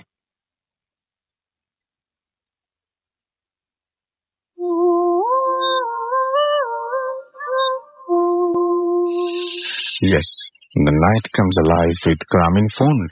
আপনারা নিশ্চয়ই অনেকেই আমাদের যে লাইভ ভিডিওটা সেই ভিডিওটা দেখেছেন এন্ড সেখানে আপনারা দেখতে পেয়েছেন ব্রেকের মাঝখানে এবং অনেকেই জয়েন করেছিলেন। থ্যাংক ইউ ভেরি মাচ আমাদের সাথে থাকার জন্য। তো আমরা এখন যেটা করব সেটা হচ্ছে আমরা পরবর্তী ঘটনায় যাব এবং পরবর্তী ঘটনাটি আমরা শুনবো আফনান ভাইয়ের কাছ থেকে। তো চলুন শুনে আসি পরের ঘটনাটি। আসসালামু আলাইকুম লিসেনার্স, আফনান বলছি, আজিমপুর থেকে আসছি। আজকে রাসেল ভাই যে ঘটনাটি বলবো, যারা ভূত এফএমের রেগুলার লিসেনার্স, আমি প্রায় বছর খানেক আগে একটা ঘটনা শেয়ার করেছিলাম যে আমাদের রাজবাড়ির কবর ছোট হয়ে আসার একটা ঘটনা। তো অনেকের হয়তো বা সেই ঘটনাটি মনে আছে। তো ওই কবরটি যিনি খুঁড়েছিলেন আর কি, আজকে ঠিক সেই ব্যক্তির গল্পটি করব। উনি পেশায় একজন কবর খোদক, যাদেরকে আর কি যারা কবর খনন করেন আর কি, উনি ওই পেশাতে লিপ্ত ছিলেন। আমি ওনার ঠিক ওই গল্পটাই ওনার আজকে নিয়ে আসছি। ঘটনাটি খুব বেশি দিন আগের নয়, এটা ঘটনা 2008 সালের ঘটনা। উনি একদিন রাতের বেলা ওনার বাসায় যখন ঘুমিয়েছিলেন, ওনার বাসা আছে রাজবাড়ী জেলার বিনোদপুর নামক জায়গায়, একদম শহরেই আর কি। যারা রাজবাড়ী জেলার বাসিন্দা আছেন তারা এলাকাটা অনেক ভালোভাবেই চেনেন। তো সঙ্গত কারণের নামটা আমি বলছি না, এমনি আর সবকিছু আমি বলবো। রাত্রের বেলা ওনাকে বাসায় এসে ডাকাডাকি করেন, ওনারই দরজা খুলে দেখেন ওনারই খুব পরিচিত কয়েকজন ডাকাডাকি করছে, বলছে আমার বাসায় আমাদের লোক মারা গেছে, তো আপনাকে কবর করতে হবে। তো যেহেতু ওনার পরিচিত লোক উনি দেখছেন, সুতরাং আর না বলতে পারেননি। উনি কবর করার জন্য বাসা থেকে বের হয়ে পড়েন। কিন্তু কবর করার জন্য সাধারণত ওনার সাথে যে কয়েকজন লোক নিয়ে উনি সাধারণত এই কাজটি করে থাকেন। এত রাত্রে তো আসলে ওদেরকে আর পাওয়া যাবে না। তখন উনি তাদেরকে বলেন যে আমার তো সাথে কোনো সঙ্গী নেই, আমি একা কিভাবে করব। তখন বলেন ঠিক আছে, কোনো প্রবলেম নেই, আমরা আমাদের থেকে একজনকে আপনাদের সাথে দিয়ে দিচ্ছি, আপনি তাকে হেল্পিং হ্যান্ড হিসেবে সাথে রাখতে পারেন। তো ঠিক আছে, তো কোথায় কবর করবে বলে যে আমরাই আপনাদেরকে নিয়ে যাচ্ছি, কোথায় করব। তো অন্ধকারের মধ্যে যদিও ওনার টর্চ লাইট ছিল, কিন্তু ওরা বলে যে আপনি টর্চ লাইট জ্বালাতে পারবেন না, আপনি হারিকেন সাথে নেন, কিন্তু আপনি টর্চ লাইট জ্বালাতে পারবেন না। আর ওই দিন রাসেল ভাই বেশ ঝড় বৃষ্টি হয়েছিল, যার কারণে ওই ইলেকট্রিসিটিও ছিল না, কিন্তু ওনাকে টর্চ লাইট ব্যবহার করতে ওনারা বারবার বারণ করছিলেন। কেন উনি জানেন না, যদিও টর্চ লাইট সাথে ছিল। তো যাই হোক, উনি বাসা থেকে বের হয়েছেন ওনার কয়েকটা আনুষঙ্গিক জিনিস নিয়ে, যেগুলো লাগে সাধারণত কবর করার সময়। উনি সেটা নিয়ে বাসা থেকে বের হন। বের হওয়ার পরে ওনারাই ওনাকে পথ দেখিয়ে নিয়ে যাচ্ছিল। তো যেই পথ দিয়ে নিয়ে যাচ্ছিল, উনি ঠিক চিনতে পারছিলেন না, যদিও এই এলাকাটা ওনারই, ওনার সবকিছু অলিগলি সবই পরিচিত, কিন্তু ঠিক ওনাকে যে কোন দিক দিয়ে নিয়ে যাচ্ছে উনি বুঝতে পারছিলেন না। তো ওনাকে একটা জায়গায় নিয়ে বলা হয় যে এই জায়গাটাতে আপনি কবর করেন। এখন যেহেতু ওটা ওনাদেরই ফিক্সড করা জায়গা, যদিও জায়গাটা ওনার পছন্দ হচ্ছিল না, এবং উনি যে কোথায় আছেন এটা উনি বুঝতে পারছিলেন না, এবং উনি ওনার সাথে মোবাইল ফোনটাও নিয়ে আসেন নাই। তো যেহেতু ওনারাই ওটা ফিক্সড করেছেন, এই জন্য উনি ওখানে ওনার কবর করা শুরু করে দেন। ওনার সাথে একটা ছেলে থাকে, সেই ছেলেটার ওনার ফেস চেনেন, ওই এলাকারই একটা ছেলে। অদ্ভুত ব্যাপার, ওই ছেলেটাকে বারবার উনি অনেক কথা বলেন, জিজ্ঞাসা করেন, কোনো কাজ করতে বলেন ওখানে ওনার সাহায্যের জন্য। ছেলেটা সেটা করে দেয়, কিন্তু ছেলেটা একটা কথাও ওনার সঙ্গে বলে না। এটা ওনার খুব অবাক লাগে যে এতগুলো কথা ওর সাথে আমি বলছি, এখানে আছে, আমাকে আমার একটা কথার উত্তরও দেয় না, যদিও কাজ করে দেয় কিন্তু কোনো উত্তর দেয় না। তো উনি যখন কবর করা শুরু করলেন, তো তখন উনি বললেন যে আমি সামনের অংশটা খুঁড়ি, তুমি একটা কাজ করো, তুমি একটু মাপ করে পিছন দিকটা করো। ছেলেটা খুব সম্মতিসূচক উত্তর দেয় যে হ্যাঁ সেটা সে করবে। কিছুক্ষণ পর দেখা গেল অল্প সময়ের মধ্যেই যে ওনার কাজটা শেষ করে পিছন দিকে তাকিয়েছে, দেখেছে ওই ছেলেটা মানে তার যে কাজটা ছিল অত্যন্ত সুন্দরভাবে কাজটা করে ফেলেছে। এবং মানে অদ্ভুত আরো ব্যাপার যে ছেলেটা কবর তো খুঁড়েছেই, এবং কবরটা নর্মাল যত বড় কবর হওয়া দরকার একজন প্রাপ্তবয়স্ক লোকের, তার থেকেও দ্বিগুণ আকৃতিতে কবরটা খুঁড়ে ফেলেছে। মানে লম্বায় একটা মানে স্বাভাবিক মানুষের থেকে দ্বিগুণ আকৃতির লম্বা হবে সে কবর। তখন লোকটি যে লোকটিকে ডেকে নিয়ে আসছিল আর কি, উনি খুব করে তাকে গালিগালাজ শুরু করলেন যে এত বড় করে কবর কাটলা কেন, এত বড় কি কোনো মানুষ হয় নাকি, এই এলাকায় তো এত বড় লোক নাই, এত লম্বা লোক নাই, তো তুমি এত বড় করে কবর খুঁড়লা কেন। তখন ওই ছেলেটিও তার সাথে কথা বলে কয়েকটা কথা, তখন বলে যে আমি যেটা করেছি সেটা ঠিকই করেছি, যাকে এখানে রাখা হবে সে এত বড়ই লম্বা। তখন বারবার উনি কথার পাল্টা মানে প্রতি উত্তর দিচ্ছিলেন। তো ছেলেটা আর ওই একবারই একটা কথা বলেছে, তারপর আর কোনো কথা বলছে না। তো উনিও আর তেমন কিছু বলেননি। তখন উনি বললেন যে তুমি এত অল্প সময়ের মধ্যে, আমি এতটুকু কাজ করে শেষ করতে পারলাম না, তুমি এত অল্প সময়ের মধ্যে এই পিছনের অংশটা এত সুন্দর করে শেষ করলা কিভাবে। ছেলেটি কোনো উত্তর দেয় না, কোনো কথা বলে না। তখন উনি বলে যে যেহেতু কবরটা বড়, সুতরাং আমাকে যারা কবরের জন্য বাঁশ কাটতে গিয়েছে তাদেরকে বলতে হবে যে একটু বেশি করে যেন বাঁশ নিয়ে আসে, এখানে বাঁশ বেশি লাগতে পারে, তো ওরা কোথায় আছে আমাকে বলো। তখন ছেলেটি ইশারা দিয়ে বলে যে তার সাথে যেতে সে ওইখানে তাদেরকে দেখাবে আর কি। তো ওনার সঙ্গে নিয়ে ছেলেটি হাঁটা শুরু করে, হাতে হারিকেন থাকে ওই লোকটির হাতে। ছেলেটি এমন ভাবে হেঁটে যাচ্ছে মনে হচ্ছে সে সামনে সবকিছু দেখছে। তার হাতে কোনো আলোও নাই, হারিকেনও নাই ওই ছেলেটার হাতে, উনি আছেন পিছনে হাতে হারিকেন নিয়ে। কিন্তু ছেলেটি একদম নির্দ্বিধায় মনে দিনের বেলা যেভাবে মানুষ হেঁটে যায় সেভাবে হেঁটে যাচ্ছে। তখন হাঁটতে হাঁটতে একটা মানে বিশাল একটা বাঁশঝাড়ের মধ্যে চলে আসে, বিশাল একটা বাঁশঝাড়ের মধ্যে চলে আসে, বাঁশঝাড়ের মধ্যে দিয়ে হাঁটতে থাকে। তো হাঁটতে হাঁটতে একটা জায়গায় এসে থেমে যায়, থেমে এসে ইশারা করে দেখে যে কোথায় বাঁশ কাটা হচ্ছে। তখন দূর থেকে বাঁশ কাটার কিছু ঠক ঠক শব্দ পেলেন। শব্দ পাওয়ার পরে ছেলেটি ইশারা দিয়ে বলছে যে আপনি একাই এগিয়ে যান, আমি যাব না। উনি তখন একা হারিকেন নিয়ে এগিয়ে গেলেন, দেখলেন যে যেই লোকটি ডেকে নিয়ে আসছিল তার বাসা থেকে ওই লোকটি এখানে দাঁড়িয়ে আছে। তখন বলছে যে আপনারা কিন্তু একটু বেশি করে বাঁশ কাটবেন, কবরটা লম্বা হয়ে গেছে, তো অল্প বাঁশে হবে না, এটা বলার জন্য আসছি। তখন ওই লোকটি বলছে আপনাকে এখানে আসতে কে বলেছে, আমরা তো আপনাকে এখানে আসতে বলি নাই, কবর কত বড় হবে না হবে সেটা তো আমরা জানি, সুতরাং আপনি ওখানেই থাকতেন। বরং ওনারাই ওনাকে বেশ বকাঝকা শুরু করেছে। তখন বলছে যে বাঁশ কাটা হচ্ছে কোথায়, কারা কাটছে দেখছি না তো, কিন্তু শব্দ তো শুনছি। তখন বলছে যে আপনি এই বাঁশটার মাথার উপরে তাকান। তখন দেখে ওই যেখানে দাঁড়িয়েছে ওখানে বেশ একটা মোটা ছোট বাঁশ আছে, বাঁশের মাথার উপরে তাকিয়ে উনি খুবই অবাক হয়েছেন। দেখে দুইজন লোক বাঁশের মাথার উপরে উঠে মানে বাঁশের যে কঞ্চিগুলো আছে সেগুলো ছেড়ে দিচ্ছে। মানে আমরা তো সাধারণত বাঁশ কাটার পর তারপরে মাটিতে যখন বাঁশটা শোয়ানো হয় তারপর আমরা কঞ্চিগুলো কাটি, কেউ তো বাঁশের মাথায় ওঠে না। তো দেখছে যে দুইজন লোক বাঁশের মাথায় উঠে কঞ্চি কাটছে।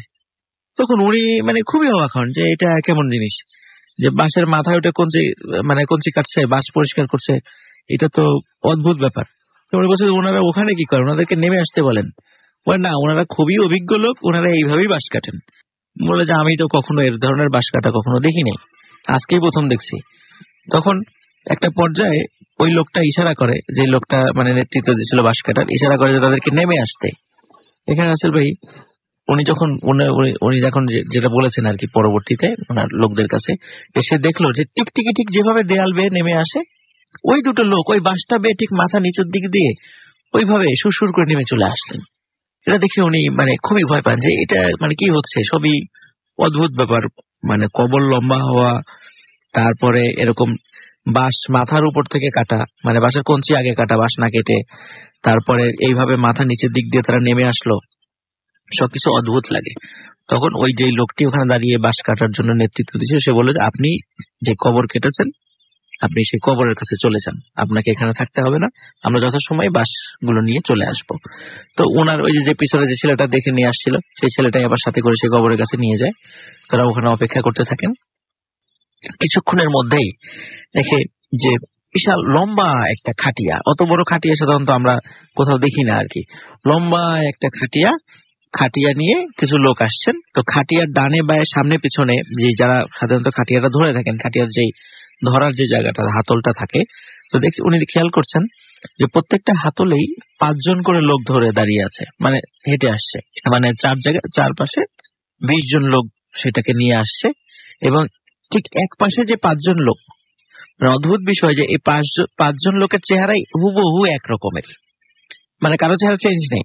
আবার অপর পাশে যে 5 জন, ওই 5 জনের চেহারা হুবহু এক রকমের। আবার পিছনে 5 জন, যে 5 জন এরকম সবার চেহারা এক রকমের, যে 5 জন করে আর কি। তো এটা দেখে উনি খুবই ভয় পান। তখন উনি বুঝতে পারেন যে এখানে নিশ্চয়ই তার সাথে প্যারানরমাল কিছু ঘটছে। এতক্ষণ আন্দাজ করেছিলেন, বাট এবার নিশ্চিত হন সেখানে ওনার সাথে প্যারানরমাল কিছু ঘটছে।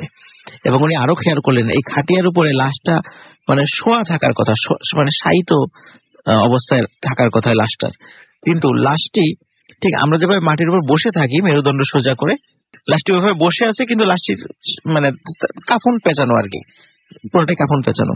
তো উনি এটা দেখে আরো অবাক হন যে লাশ মানে খাটিয়ার উপরে লাশ কেন বসে আছে, এইরকম কেন? তো এরকম তো উনি কখনো দেখেননি। উনি জীবনে বহু কবর করেছেন, অনেক লাশ নামিয়েছেন কবরে, এই টাইপের লাশ তো উনি কখনো দেখেনি যে লাশ বসে আছে। তো যখন খাটিয়াটা নিয়ে আসা হয়, ওনার মুখ দিয়ে আর কোনো কথা বেরোচ্ছিল না আসল ভাই, কারণ উনি এই একই টাইপের, সবার চেহারা একই রকম, এরকম দেখে উনি খুবই ভয় পান।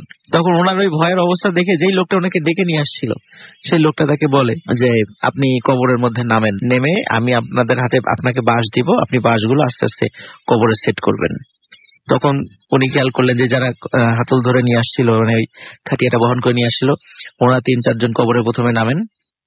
নামার পরে ওই লাশটা কবরে বসান, মানে শোয়ান না, বসান।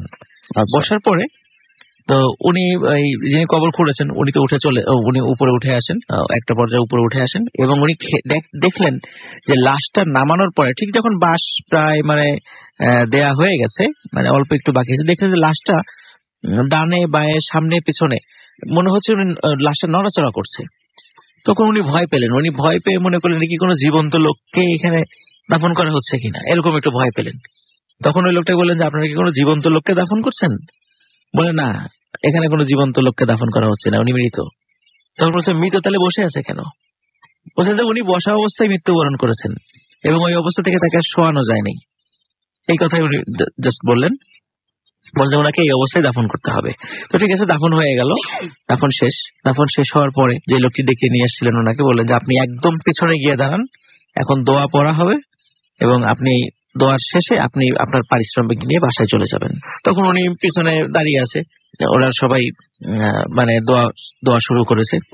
এখন অনেকক্ষণ ধরে, একটানা দীর্ঘক্ষণ ধরে দোয়া করছে। এতে উনি খুবই বিরক্তি মানে অনুভব করেন যে এতক্ষণ ধরে দোয়ার কি দরকার আছে, একে তো গভীর রাত, তারপর অনেক পরিশ্রম করেছেন, এতক্ষণ ধরে দোয়া করবেন, মানে ওনার কাছে খুবই বিরক্তি মানে লাগছিল আর কি। তো একটা পর্যায়ে উনি আর ধৈর্য ধারণ করতে পারলেন না।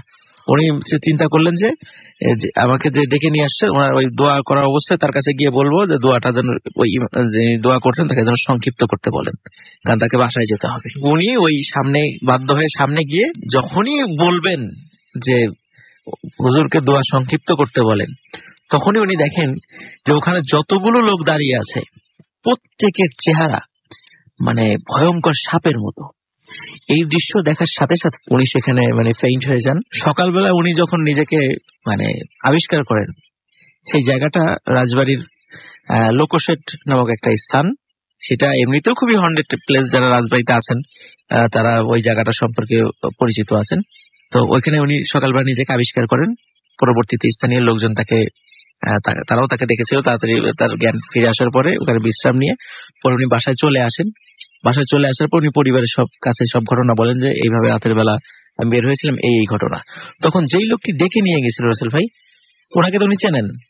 তার বাসায় গিয়ে বলে যে রাতের বেলা আমাকে কোথায় নিয়ে গেছিলাম? উনি বলে যে কই অবাক কাণ্ড, আমি তো রাতের বেলা আপনাকে ডাকবো কেন? আমি তো বাসায় ছিলাম।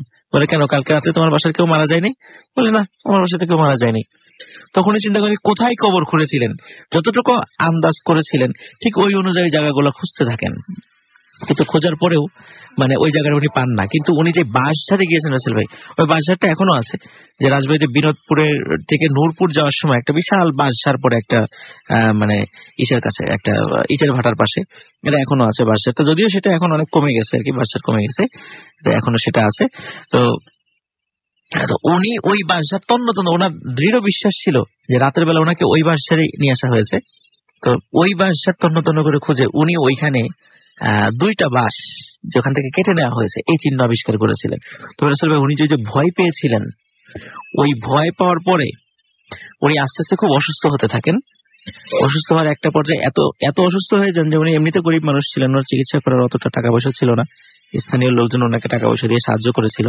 তো উনি 2013 সালে মারা গিয়েছেন।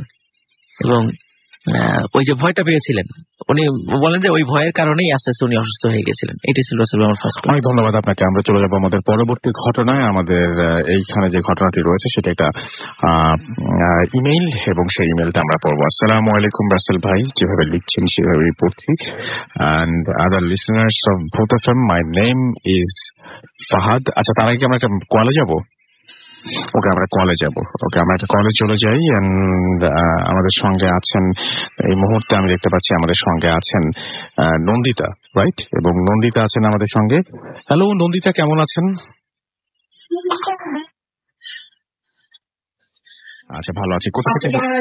জি, ভালো আছি। আপনি কোথা থেকে বলছেন? আপনার অ্যাড্রেসটা একটু আমাদের জানান। হ্যালো। হ্যাঁ, আপনাকে আমাদের অ্যাড্রেসটা জানাবেন একটু, এবং আপনার যে রেডিও চলছে সেই ভলিউমটা অফ করে দেবেন প্লিজ। আপনি বলেন, আপনি কোথা থেকে বলছেন? আমি ইন্ডিয়া থেকে বলছি, মুর্শিদাবাদ থেকে। ওকে, সো এই পর্যন্ত কোনো ঘটনা পাঠিয়েছেন আপনি আমাদেরকে? এখনো কোনো ঘটনা পাঠাননি। আমি লাস্ট 4 বছর থেকে এক্সচেঞ্জ করছি, আজ পর্যন্ত কন্ট্যাক্ট করতে পারিনি। লাস্ট ফ্রাইডেতে আমাদের ইন্ডিয়ানই আপনাকে কল করেছিল, তো ফার্স্ট থেকে আমি আপনাকে কানেক্ট করতে পারলাম। ওকে, থ্যাংক ইউ ভেরি মাচ। এবং আমরা যেহেতু আপনার সাথে কথা বলে ফেললাম, এখন চাইবো যে আপনি ঘটনা পাঠান। জি জি জি, বলুন প্লিজ। হ্যাঁ, আমি আপনাদের স্টোরিজ গুলো এক্সট্রিমলি গুড। আর আমাদের এখানে ডিরেক্ট আছে বলতে আমাদেরকে অ্যাপ থেকে শুনতে হয় না, কারণ আমরা ডিরেক্টলি পেয়ে।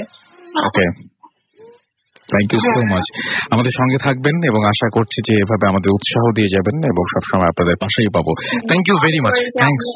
Thanks for calling. Thank you. আমরা কথা বলছিলাম নন্দিতার সাথে, এবং নন্দিতা কথা বলছিলেন ইন্ডিয়া থেকে আমাদের সঙ্গে। আমরা চলে যাব একটু আমাদের পরবর্তী ঘটনায়। তবে তার আগে আমাদের ফেসবুকে আমরা দেখি যে অনেকেই আমাদেরকে নক করছেন।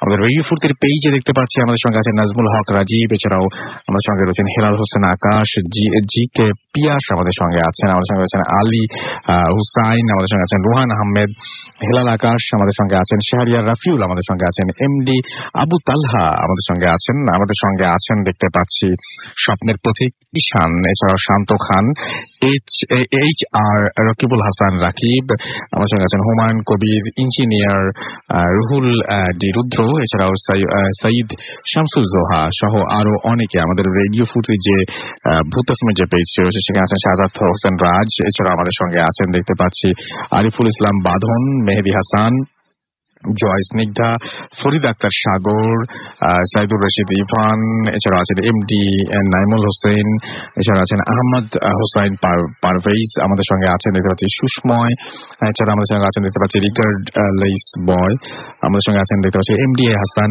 তানজিদ ইসলাম স্বাধীন, এছাড়া আমাদের সঙ্গে আছেন জিএস গিয়াসউদ্দিন সাগর, আমাদের সঙ্গে ফেরদৌস চৌধুরী তপু অ্যাপ দিয়ে শুনছেন, সাফওয়ান আহমেদ সাব্বির, কামরুল এইচ সরকার, Mohammad Nawaz Sharif, M J Rohan, Tuhin Ahmed, Fazlul Karim, Farhad Alamgir Laksam, MD Imran নাজির, রিয়াদুস সালিহিন সহ আরো অনেকে আমাদের সঙ্গে কিন্তু এই মুহূর্তে আছেন।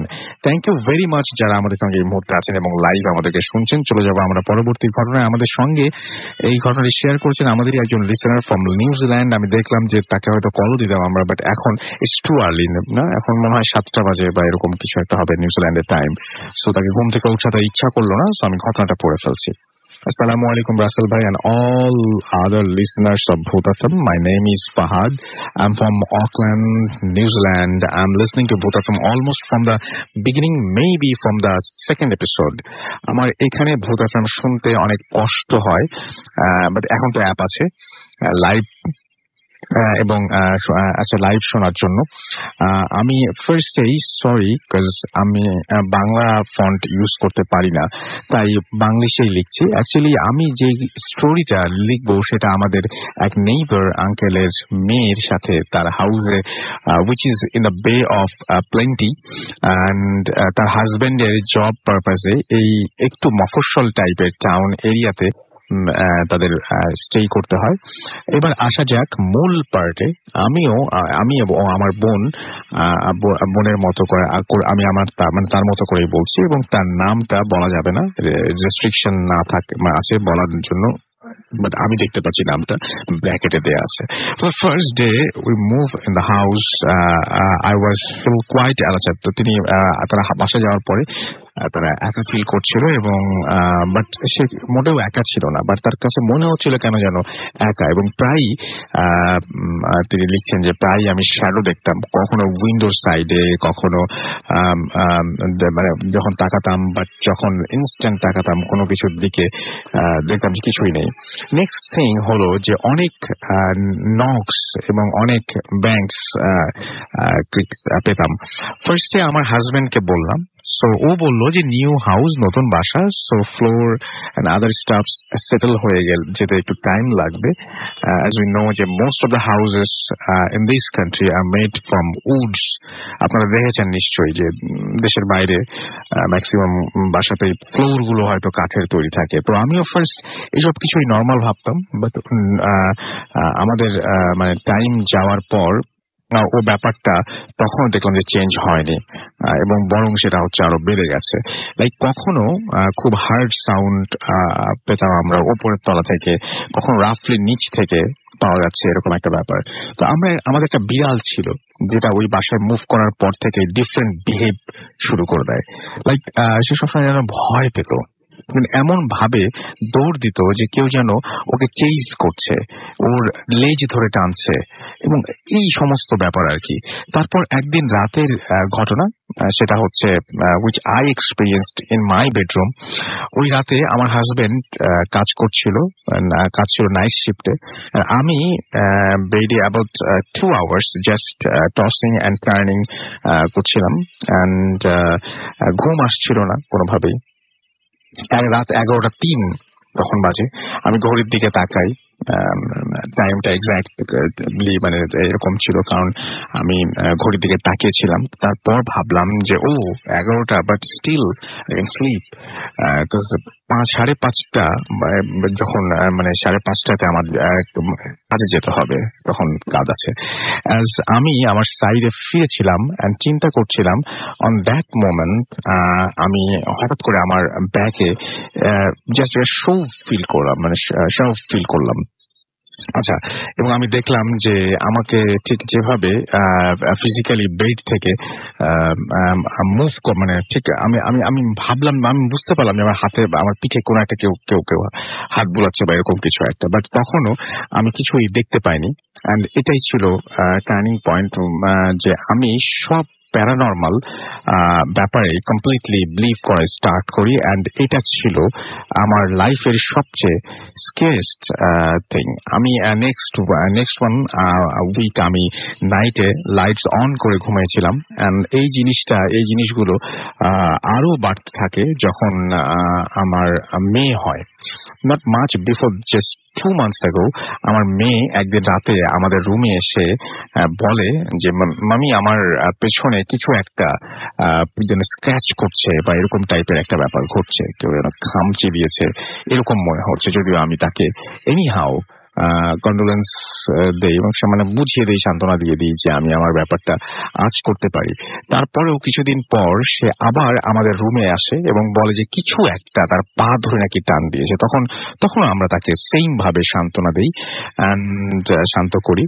আমি আমার বেডে হাজবেন্ড দুজনেই ব্যাপারটা বুঝে উঠতে পারি না যে ব্যাপারটা কি হচ্ছে, হোয়াটস হ্যাপেনিং উইথ হার। এক সিঙ্গেল উইকে আমাদের সাথে 3-4টা ইনসিডেন্টস হয়েছিল। দেন নেক্সট সানডে আমার ড্যাড আমাকে ফোন করে বলে যে তুমি কি মাওরি?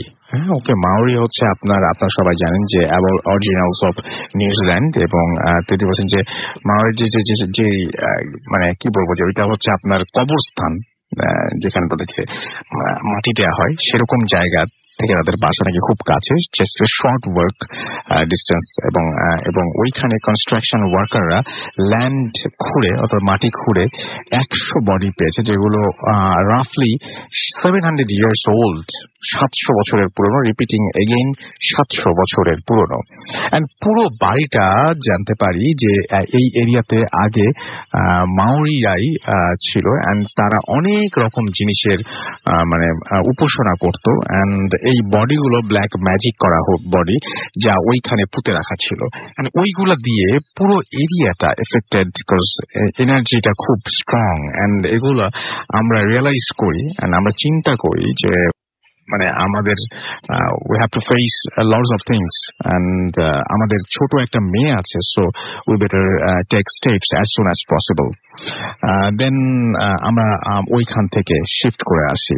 তো এই ঘটনাটা এটাই ছিল মোটামুটি ঘটনা, এবং এর পথে কোনো প্রবলেম হয়নি। এবং এই ব্যাপারটা হচ্ছে এরকম যে সাধারণত স্টোরিটা অনেকে হয়তো বিলিভ করতে কষ্ট হবে, বাট আমি জাস্ট এইটুকু বলতে পারি যে নিউজিল্যান্ডের মতো একটা কান্ট্রিতে কেউ এমন মানে এমন ভাবে কোন একটা ভয় পাওয়ার কারণে তার পার্মানেন্ট জব তখন ওই মানে তার কখনোই ছাড়বে না। মোর ওভার তার হাজবেন্ড যেখানে জব করছিল সেটা মোটামুটি হাজবেন্ডের স্যালারি ভালো পেত। অ্যান্ড আমরা যারা হচ্ছে এখানে থাকেন তারা সবাই একটা জিনিস মানে এই জিনিসগুলো তেমন একটা বিলিভ করতো না, বাট ইনসিডেন্ট গুলোর পরে তারাও বিলিভ করতে শুরু করেছিল। এবং স্টুডিওতেই শেয়ার করার ইচ্ছে থাকলেও সম্ভব না, আমি গুছিয়ে বলতে পারি না, তাই ভয়েস রেকর্ড পাঠাইনি। যদি ভালো লাগে তবে পড়ে শোনাবেন। আমি পড়ে শোনালাম এবং আশা করছি আপনাদের অনেক বেশি ভালো লেগেছে। এই ছিল ঘটনা। আমরা সরাসরি চলে যাব আলিফের কাছে। ডক্টর আলিফ আমাদের সাথে নেক্সট ঘটনাটা শেয়ার করবেন। আশা করছি আপনাদের ভালো লাগছে এবং জমজমাট হয়ে উঠেছে আজকের প্রোগ্রামটা। এবং আলিফের এই ঘটনাটা আমি একটু বর্ণনা দিতে চাই। এটা হচ্ছে খুবই স্পেশাল একটা স্টোরি, বিকজ আমি যখন শুনেছিলাম এই ঘটনাটা আমার কাছে অসম্ভব ভালো লেগেছিল। আশা করছি আপনাদেরও অসম্ভব ভালো লাগবে। এবং এই ঘটনাটা কতটা ভয় পাবেন জানি না, ঘটনাটা খুব উইয়ার্ড, খুবই মানে আজব ধরনের একটা ঘটনা। চলুন শুনে আসি। আসসালামু আলাইকুম লিসেনার্স, আবার আসলাম আপনাদের কাছে। রাসেল ভাই, আমি আসলে সবসময় রাসেল ভাই একটু বড় ঘটনা শেয়ার করি, ছোট কিন্তু খুব ইন্টারেস্টিং, শিক্ষামূলক। হ্যাঁ, সেটাই। মানে লাস্টে গিয়ে হয়তো আমি একটা জিনিস বলবো আর কি সবাইকে অ্যাডভাইস হিসেবে। তো আসলে আমি যার কাছ থেকে ঘটনা নেই, রিসেন্টলি কাজের জন্য ঢাকার বাইরে গেছিলাম, তখন ওনার সাথে আমি কাজটা শেষ করে আসার সময় দেখা করে এসেছি। তো ঘটনাটি ঘটে হচ্ছে খুলনা জেলার একটি মফস্বলে। আমি জায়গাটির নাম বলবো না, ওনার পারমিশন যেহেতু নাই আর কি। তো আমি যে এলাকার ঘটনা বলবো, সেই এলাকায় তিনি আর কি ইমাম হিসেবে জয়েন করে একটা মসজিদে। তো মসজিদে যখন ইমাম হিসেবে জয়েন করে, তো রাসেল ভাই শুরু থেকেই মোটামুটি লোকজনের একটা রেগুলার ফেসেস সবার মনে ইমাম সাহেবের কাছে লাগতে থাকে যে না, এরা সবসময় রেগুলারলি নামাজ পড়ে আর কি। তো প্রতি শুক্রবার জুম্মার ওয়াক্তে একজন লোককে মানে ওই নামাজ পড়তে এসে, খুব বড় মসজিদ না, ছোট মসজিদ, এলাকায় এখানে প্রায় 40-50টা বাড়ি আছে, একসাথে একটা মসজিদ। তো ওই মসজিদের মধ্যে আর কি প্রতি শুক্রবার জুম্মার মধ্যে এত মানুষ আসতো, এত মানুষের ভিড়ে সবসময় মানে ইমাম সাহেবের একজনের ভিতরে প্রতি শুক্রবারে নজর পড়তো আর কি। আচ্ছা, যে লোকটা একটু আপনার ওই প্রতিবন্ধীদের মতো দেখতে, আমি আসলে ওই ওয়ার্ডটা ইউজ করতে চাচ্ছিলাম রাসেল ভাই, কিন্তু আমাকে কিছু জিনিস বোঝানোর জন্য এটা ইউজ করতে হলো। তো একটু দেখতে ওরকমই আর কিন্তু এদের মধ্যে দেখা যায় যে হয়তো কারো হাতে প্রবলেম, কারো পায়ে প্রবলেম, কিন্তু উনি একদম পারফেক্ট, কিন্তু ওনার মুখের মধ্যে একটা ওরকম লেস আছে। আচ্ছা, তো একটু ডিফারেন্ট টাইপের ফেস, ওনার কনভারসেশনও কারোর সাথে হয় না, এবং দেখা যেত শুধুমাত্র রাসেল ভাই শুক্রবারে। এবং তিনি ওই মসজিদে যে দান বাক্সের টাকা পয়সা উঠে অনেক গোনাগুনিও করতো, মাসওয়ারা হতো, আমল নিয়ে কথাবার্তা হতো, আপনার মসজিদে অনেক হাদিস নিয়ে কথাবার্তা হতো, সেইগুলি সে প্রতি একদম পুরো জুম্মার ওয়াক্ত থেকে অনেকক্ষণ থাকতো মসজিদে। তো হুজুর প্রায় মানে ইমাম সাহেব প্রায় দেখতেন ওনাকে যে সে অনেকক্ষণ পর্যন্ত স্টে করছে। তো এখন আমি উনি ওই সময় ওই মুহূর্তে আর কি রমজানের ওয়াক্ত চলে আসে রাসেল ভাই। তো রমজানের ওয়াক্তে ডিসিশন হয়, এলাকার সবগুলা বাড়ি মিলে ডিসিশন নেয় যে হুজুরকে খাওয়াবে, মানে হুজুরকে খাওয়া দিবে আর কি, খানা দিবে ইফতারের ওয়াক্তে আর সেহরির ওয়াক্তে। তো প্রত্যেকটা বাড়ির ইন্ডিভিজুয়াল একদিন মাসওয়ারা হয় যে কবে কবে কোন বাসায় খাওয়া দিবে।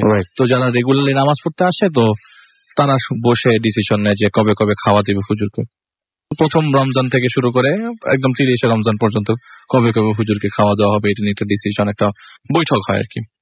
তো সেই বৈঠকে রাসেল ভাই হুজুর একটা ফাঁকে হাঁটা চলাফেরা করছিল, সে তো ওই মসজিদেই থাকতো। তো হুজুরের সাথে হুজুর মুয়াজ্জিন আছে, ইমাম সাহেবের সাথে মুয়াজ্জিন ছিল যে রেগুলারলি আজান দিত, তো তাদের দুজনেরই খাওয়া আর কি। তো তিনি দেখছেন যে ওই মাসওয়ারা বা ওই মিটিং এর মধ্যে আপনার সেই লোকটি ছিল আর কি, যে লোকটির কথা আমি বলছি, যে লোকটি একটু ডিফারেন্ট ভাবে চলাফেরা করতো, কিন্তু সে কখনো কোনো কথা বলতো না। তো হুজুর পরে জানতে পারলো যে একটা অদ্ভুত নামের একটা মানুষ ডিসিশন মানে নাম দিয়েছে, সেও খাওয়া দিবে। ওনার নামটা কেমন অদ্ভুত ওনার মনেও নাই যে এরকম একটা অদ্ভুত আমার মুসলমানদের নাম হতে পারে। তো যাই হোক, উনি নর্মাল 8 রমজান, 8ম রমজানের সময় রাসেল ভাই খাওয়া আসে। তো প্রতিদিন খাওয়া আসতে থাকে। ওই 8ম রমজানের দিন একটা ছেলে খাওয়া নিয়ে আসে। তো তারাবির ওয়াক্ত শেষ করার পরে ওই হুজুর নিজের রুমে চলে যায়। তো নামাজ পরে অনেকক্ষণ টায়ার্ড থাকে, তো তাও একটু বিশ্রাম নিচ্ছিলেন এমন সময় একটা লোক কর্নারে, রাত 11টা কি 11:30 হবে, ওই মুহূর্তে দরজা খোলার পর দেখে যে একটা লোক দাঁড়িয়ে আছে, একটা ছেলে, খুব ইয়াং একটা ছেলে, খুবই সুন্দর দেখতে, কিন্তু ওই চেহারার মধ্যে একটা মানে এমনি ফর্সা, কিন্তু চেহারার মধ্যে যে বললাম একটা লেস আছে। তো লম্বায় প্রায় 7.5 ফিট, 7 ফিটের উপরে, অনেক লম্বা, নিচু হয়ে হুজুরের ঘরে খাওয়া দিয়ে যাবে এরকম অবস্থা, যে টিফিন ক্যারিয়ারটা দিয়ে যাবে। তো উনি টিফিন ক্যারিয়ারটা রেখে যায় আর ওই লোক ছেলেটা চলে যায়। টিফিন ক্যারিয়ারটা রাসেল ভাই মানে বর্ণনা দিয়ে হুজুর বললেন যে টিফিন ক্যারিয়ারটা এরকম, এত সুন্দর টিফিন ক্যারিয়ার, অনেকদিন আগের ঘটনা রাসেল ভাই, প্রায় 95 পরের ঘটনা। টিফিন ক্যারিয়ারটা এত সুন্দর টিফিন ক্যারিয়ার সে আগে কখনো দেখে নাই। এই টিফিন ক্যারিয়ার, এত সুন্দর টিফিন ক্যারিয়ার কোথার থেকে আসলো, যে খুশবু আসতেছে, স্মেল পাচ্ছে। রাসেল ভাই উনি একজন ইমাম সাহেব, কিছুটা তো এক্সপিরিয়েন্স আছে, উনি কিছুটা বুঝে যান যে আসলে এই জিনিসটা স্বাভাবিক কিছু না, কোনো কারোর কাছ থেকে আসে নাই। রাইট। তো এত সুন্দর খুশবু, এত সুন্দর গন্ধ, এই লোভ সামলাতে না পারে সে টিফিন ক্যারিয়ারটা খুলেই ফেলে। টিফিন ক্যারিয়ারটা খুলে সে খাওয়া শুরু করে দেয়। তখনও সেহরির ওয়াক্ত আসে নাই, 11:30-12টার মতো। তো ঘুমানোর কথা, কিন্তু সে খাচ্ছে, বলে যে আমি খাচ্ছি তো খাচ্ছি, আমার খাওয়া শেষ হচ্ছে না, আমার কাছে মনে হচ্ছে যতটুকু খাওয়া বেঁচে আছে ওই খাওয়াটা আমার জন্য, আমাদের দুজনের জন্য পাঠিয়েছে, আরো 20-30 জন খেতে পারবে অনায়াসে। এই 3টা লেয়ারের টিফিন ক্যারিয়ার এত সুন্দর দেখতে। তো যথারীতি ওই দিনই রাসেল ভাই ফজরের ওয়াক্ত আসে, ফজরের ওয়াক্তে আজান পড়ে। তো উনি নামাজ যখন আজান পড়ে যায় আর মসজিদে চলে যায়। তো আজান পড়ার সময় নামাজের যখন জামাত দাঁড়াবে, তো সে লাস্টে বসে থাকে, মানে সবসময় তার অভ্যাস আর কি, সে লাস্টে বসেছিল। তার লাস্টে বসে থাকা অবস্থা দেখলো যে উজু করে একটা ছেলে, ওই যে ছেলেটা তাকে খাবার দিয়ে গিয়েছিল, সেই ছেলেটা এসছে মসজিদে। তো রাসেল ভাই যে বলে না, যে উনি বলছিল যে আমি এত মজার খাওয়া, উনি কি এখানে ভেতরে কি রান্না করা ছিল, এটা চিকেন ছিল নাকি কোনো অন্য খাওয়া ছিল আমি জানি না। তার কথা হচ্ছে যে এত মজার খাওয়া আমি কখনো খাই নাই, আমার এই জীবদ্দশায় এত মজার খাওয়া আমি কখনো খাইনি, টেস্ট করি নাই। তো আমি তাকে শুকরিয়া জানাবো যে রান্নাটা খুব ভালো হয়েছিল, যে শুকরিয়াটা জানানোর জন্য আমি ওনার কাছে ডাকলাম, ছেলেটাকে কাছে ডাকলাম। তো ছেলেটা আমার কাছে আসলো না। এটা চিন্তা করলাম, উনি চিন্তা করলো যে আমি কাছে যেয়ে বলি যে খাওয়া খুব মজা হয়েছে, শুকরিয়া, মানে থ্যাঙ্কস জানানোর জন্য তিনি ওই ছেলেটার কাছে গেল। ছেলেটাকে কাঁধের মধ্যে আলতো করে হাত রাখতেই বললো যে শুকরিয়া, খাওয়া অনেক মজা ছিল। এই কথাটা বলার পর ছেলেটা ওখান থেকে প্রস্থান করলো খুব ফাস্ট। কিভাবে, সেটা সবচেয়ে ইন্টারেস্টিং। সবচেয়ে মজার বিষয়, প্রস্থান করার অবস্থায় সে যখন ঘুরে গেল তাহলে সে বিড়াল হয়ে গেল। একদম চোখের সামনে একটা ছেলে মসজিদের বিড়ালের ফর্ম নিয়ে ওখান থেকে বের হয়ে গেল। ও মাই গড, এটা খুব একটা উনি বললো যে আমি তো মানে আমি ওনার কাছে যখন শুনছিলাম উনি বললেন যে ভাই আমি তো খুব অবাক হয়ে যাই, এরকম নর্মালি সচরাচর রাসেল ভাই অনেক ইমাম সাহেব অনেক হুজুরের সাথে আমি এ পর্যন্ত কনভারসেশনে গেছি, কেউ কখনো ঘটনা বলতে চায় না। বলে যে আমার সাথে ঘটনায় উনি বলছিলেন যে আমার সাথে ঘটনা এরকম আগে কখনো হয় নাই, তো অনেক মসজিদে খাওয়া দাওয়া পাই, তো এরকম কখনো হয় নাই এত মজার খাওয়া। বা আমি ছেলেটাকে জিজ্ঞেস করতে গেলাম, এরকমও কখনো হয় নাই যে আমি তো কিছুটা তো আন্দাজ করতে পারি যে আসলে আমি যেসব মুভমেন্ট এখন আছে সেসব মুভমেন্টটা রিয়াল না। তো এর মধ্যে দিয়ে রাসেল ভাই 15 রোজা চলে যায়। স্বাভাবিক অবস্থায় ছিল, সবকিছু স্বাভাবিক অবস্থায় চলছিল, মানে এই রমজানে সব বাসা থেকে খাওয়া দাওয়া আসছে, তো কোনো সমস্যাই হয় নাই। সেই দিনের পর থেকে আর ওই ছেলেটাকেও দেখা যায়নি রাসেল ভাই, আর কোনোদিন দেখা যায় না। কিন্তু 23rd রমজান 15 দিন পর 23শে রমজানের দিন সেই তারাবির পরে সে যখন বিশ্রাম নিচ্ছিলেন হুজুর, তখন সেই 7.5 ফিটের ছেলেটা আবার আসে। আচ্ছা, এসে একটা টিফিন ক্যারিয়ার দিয়ে চলে যায়। তো সে এতটাই মাথাটা ঝিমঝিম করছিল যে টিফিন ক্যারিয়ারটা চেক না করে বিছানার উপরে রাখে। তো বললো যে আজ আবার আসছে, মানে রোটেশনে ঘুরে আসছে ওই বাসাটা। রোটেশনে ঘুরে আসার পরে সে বললো যে আজকে তো কোনো খুশবুই নাই, আজকে এরকম কেন, মানে এত মানে খুশবু লেগেছে, টিফিন ক্যারিয়ারটা খুব মরা মরা, কিন্তু ওই যে আগের টিফিন ক্যারিয়ার যে ডিজাইনটা সেটা কিন্তু এখনো আছে, মানে খুব সুন্দর টিফিন ক্যারিয়ার। আচ্ছা, তো সে কি করবে বলে যে আমি টিফিন ক্যারিয়ারের প্রথম ঢাকনাটা খুললাম আর দেখলাম অনেকগুলা মানুষের আঙ্গুল। আমি দেখার পরে এটা ছুঁড়ে ফেলে দিলাম, আমি এক দৌড়ে উপরে চলে যাই। মানে ওই এলাকায় আমি এমনিতেই নতুন, আমি কখনো এদেরকে আগে দেখি নাই। আপনি যদি টিফিন ক্যারিয়ার খুলে দেখেন অনেকগুলা মানুষের আঙ্গুল, আপনি কি করবেন? সেটা আমি বিছানার মধ্যে এগুলি ফেলে দৌড় দিয়ে পড়ে যাই। আমাদের মুয়াজ্জিন আছেন সজল সাহেব, ওই সজল সাহেবকে নিচে নিয়ে আসি। নিচে নিয়ে আসার পরে আমি এসে দেখি ওনার সাথে, আমি ওনাকে টেনে নিয়ে আসার পর নিচে দেখি আমার বিছানার উপর অনেক খাওয়া পড়ে আছে। আচ্ছা, আঙ্গুলগুলা এখন একদম প্রুফ করার মতো কোনো ওয়ে নাই যে আঙ্গুল। সে বলে যে আপনি তো অনেকগুলো খাওয়া ফেলে রাখছেন। এখন উনি বলতেও পারছে না যে আমি যা দেখছি সাথে আপনাকে বলতে পারবো না, বুঝাতে পারবো না।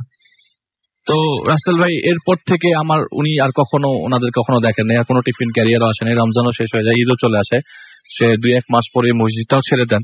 বলে যে এরপরে আমি এত রমজানে এত খাওয়া পেয়েছি, এরপর থেকে আমি কখনো ওরকম কোনো কিছু আর পাই নাই। তো আমার কাছে উনি বলছে যে আমার কাছে এটা হয়তো একটা শিক্ষা ছিল যে ভালো ছিলাম গুতাতে কেন গেলাম, সেটাই যেটা ভালো ছিল সেটা চলছে। উনি বলছে যে আমি হালকা আঁচ করতে পেরেছিলাম যে এটা this is not a normal thing, এটা নর্মাল না। আমি জিজ্ঞেস করতে যাওয়াটাই হয়তো ভুল হতে পারে। আমি জাস্ট একটা ছোট বিরতিতে যাবো। থ্যাংক ইউ আলিফ। আগের ঘটনাটা এবং ঘটনার সাথে কিভাবে মিলে গেল, মানে ওইখানেও মানে পিঠে স্পর্শ করা বা ধাক্কা দেওয়া বা মানে এই ব্যাপারটা, মানে বাচ্চার সাথেও পা ধরে টানা, কোনো সময় ধাক্কা দেওয়া, কোনো সময় হাত বুলানো, কোনো সময় মানে হামচানো, টাচ করা। আবার এখানেও তাই, এই যে এখানে ছেলেকে টাচ করার সঙ্গে সঙ্গে ছেলেটার আচরণ পাল্টে গেল, মানে কি একটা অদ্ভুত ব্যাপার। মানে এর আগে কিন্তু সবই নর্মাল ছিল, এর আগে সব নর্মাল ছিল। হ্যাঁ, তো আগের ঘটনাটাও কিন্তু বেশ ভয়ের, এবং আগের ঘটনাটাও একটা মানুষ যখন এরকম বাড়িতে এক্সপিরিয়েন্স করে তখন তার কেমন লাগবে চিন্তা করে দেখুন। আর এখানে একজন হুজুরের কথা শুনলাম, তিনি তো অনেক জানাশোনা মানুষ, তিনি ধরে নিয়েছিলেন, সবকিছু জানতেন, তারপরেও যখন তিনি ভয় পান তারপরে বুঝতে হবে যে এটা কতটা ভয়ের। তো উনি মানে এই ঘটনা বলেছে খুব অদ্ভুত লেগেছে। একটা তো হচ্ছে যে চোখের সামনে একটা ছেলে এরকম ভাবে অবাক ভাবে বের হয়ে যাওয়ার, এবং পরে যে খাবারটা নিয়ে আসলো, কেউ যদি খুলে কোনোদিন দেখে যে এরকম হাতের আঙুল। আমার কথা উনি বলেছে যে আমি তো সব খাওয়া ছিল, আমি কেন জিজ্ঞেস করতে গেলাম, তাহলে কি এই থ্যাঙ্কস জানানোটা কি ভুল নাকি? আমার মনে হয় স্পর্শ করাটা বা থ্যাঙ্কস জানানো আমার তাই মনে হয়, সাথে সাথেই সে বিড়ালে ট্রান্সফর্ম করে নেয়, আমার তাই মনে হয়। হয়তো জানি না, আমরা আগে কতটুকু জানি।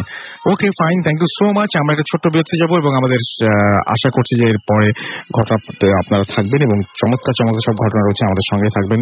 স্টে টিউনড রেডিও ফুর্তি এন্ড ডোন্ট স্টপ দ্য ফুর্তি।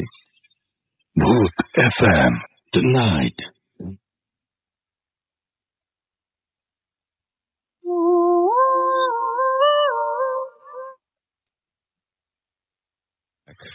The night comes alive with Gramin Phone। শুনছেন সবসময় রেডিও 48.2 FM। আমি রাসেল আছি সাথে, এবং কোনো কথা না বাড়িয়ে কয়েকটা SMS পড়বো এবং তারপরে আমরা ঘটনায় যাব। লিটন বলছেন যে এক্সট্রা অর্ডিনারি এপিসোড আজকে আমাদের সাথে, বরিশাল থেকে বলছেন আজকের মতো প্রত্যেকটা শো চাই এবং অনেক ভালো তাই বলছেন। রূপা খুলনা থেকে আছেন আমাদের সঙ্গে, মনটা অনেক খারাপ তাই লিখেছেন। সাব্বির হোসেন আমাদের সঙ্গে আছেন, আশিক আমাদের সঙ্গে আছেন, আমাদের সঙ্গে আছেন ফুর্তি সজীব, অনুপ আমাদের সঙ্গে আছেন, আমাদের সঙ্গে রয়েছেন দেখতে পাচ্ছি নাজির, এবং আমাদের সঙ্গে রয়েছেন দেখতে পাচ্ছি আরাফাত খুলনা থেকে, রাজু আহমেদ আমাদের সাথে আছেন, রিফাত আমাদের সঙ্গে আছেন, আহসান আমাদের সঙ্গে আছেন। তো যারা আমাদের সঙ্গে এখনো পর্যন্ত আছেন এবং বাকি সময় থাকবেন তাদেরকে অনেক অনেক অনেক অনেক থ্যাঙ্কস। আপনাদের SMS আমরা আবারও পড়বো ইনশাআল্লাহ। আপাতত চলে যাব ঘটনায়, আমরা চলে যাচ্ছি আবার আফনান ভাইয়ের কাছে। আসসালামু আলাইকুম লিসেনার্স। এখন যে ঘটনাটি রাসেল ভাই শেয়ার করবো সেটা আমাদের রাজবাড়ির যে 25 টিম আছে, ফরহাদ, সজীব, ওরা এটা পাঠিয়েছে আমার কাছে। তো ঘটনাটি রাজবাড়ির জেলার যে কালুখালী মানে উপজেলার মহিষডাঙ্গা নামক একটা গ্রাম আছে, ঠিক ওই গ্রামের ঘটনাটা। আচ্ছা, খুব প্রচলিত একটা ঘটনা ওই গ্রামের। তারা ওই গ্রামের হয়তো বা এই ঘটনাটা তারা জেনে থাকবেন আর কি। তো ওই গ্রামে একজন লোক, তার নামও কিছুক্ষণ পর অবশ্যই বলবো, তো উনি একটা সনাতন ধর্মাবলম্বীদের একটা জায়গা উনি কিনে নেন। সনাতন ধর্মাবলম্বীরা ওনার কাছে এই জায়গাটা বিক্রি করে ওনারা অন্য জায়গায় চলে যান আর কি।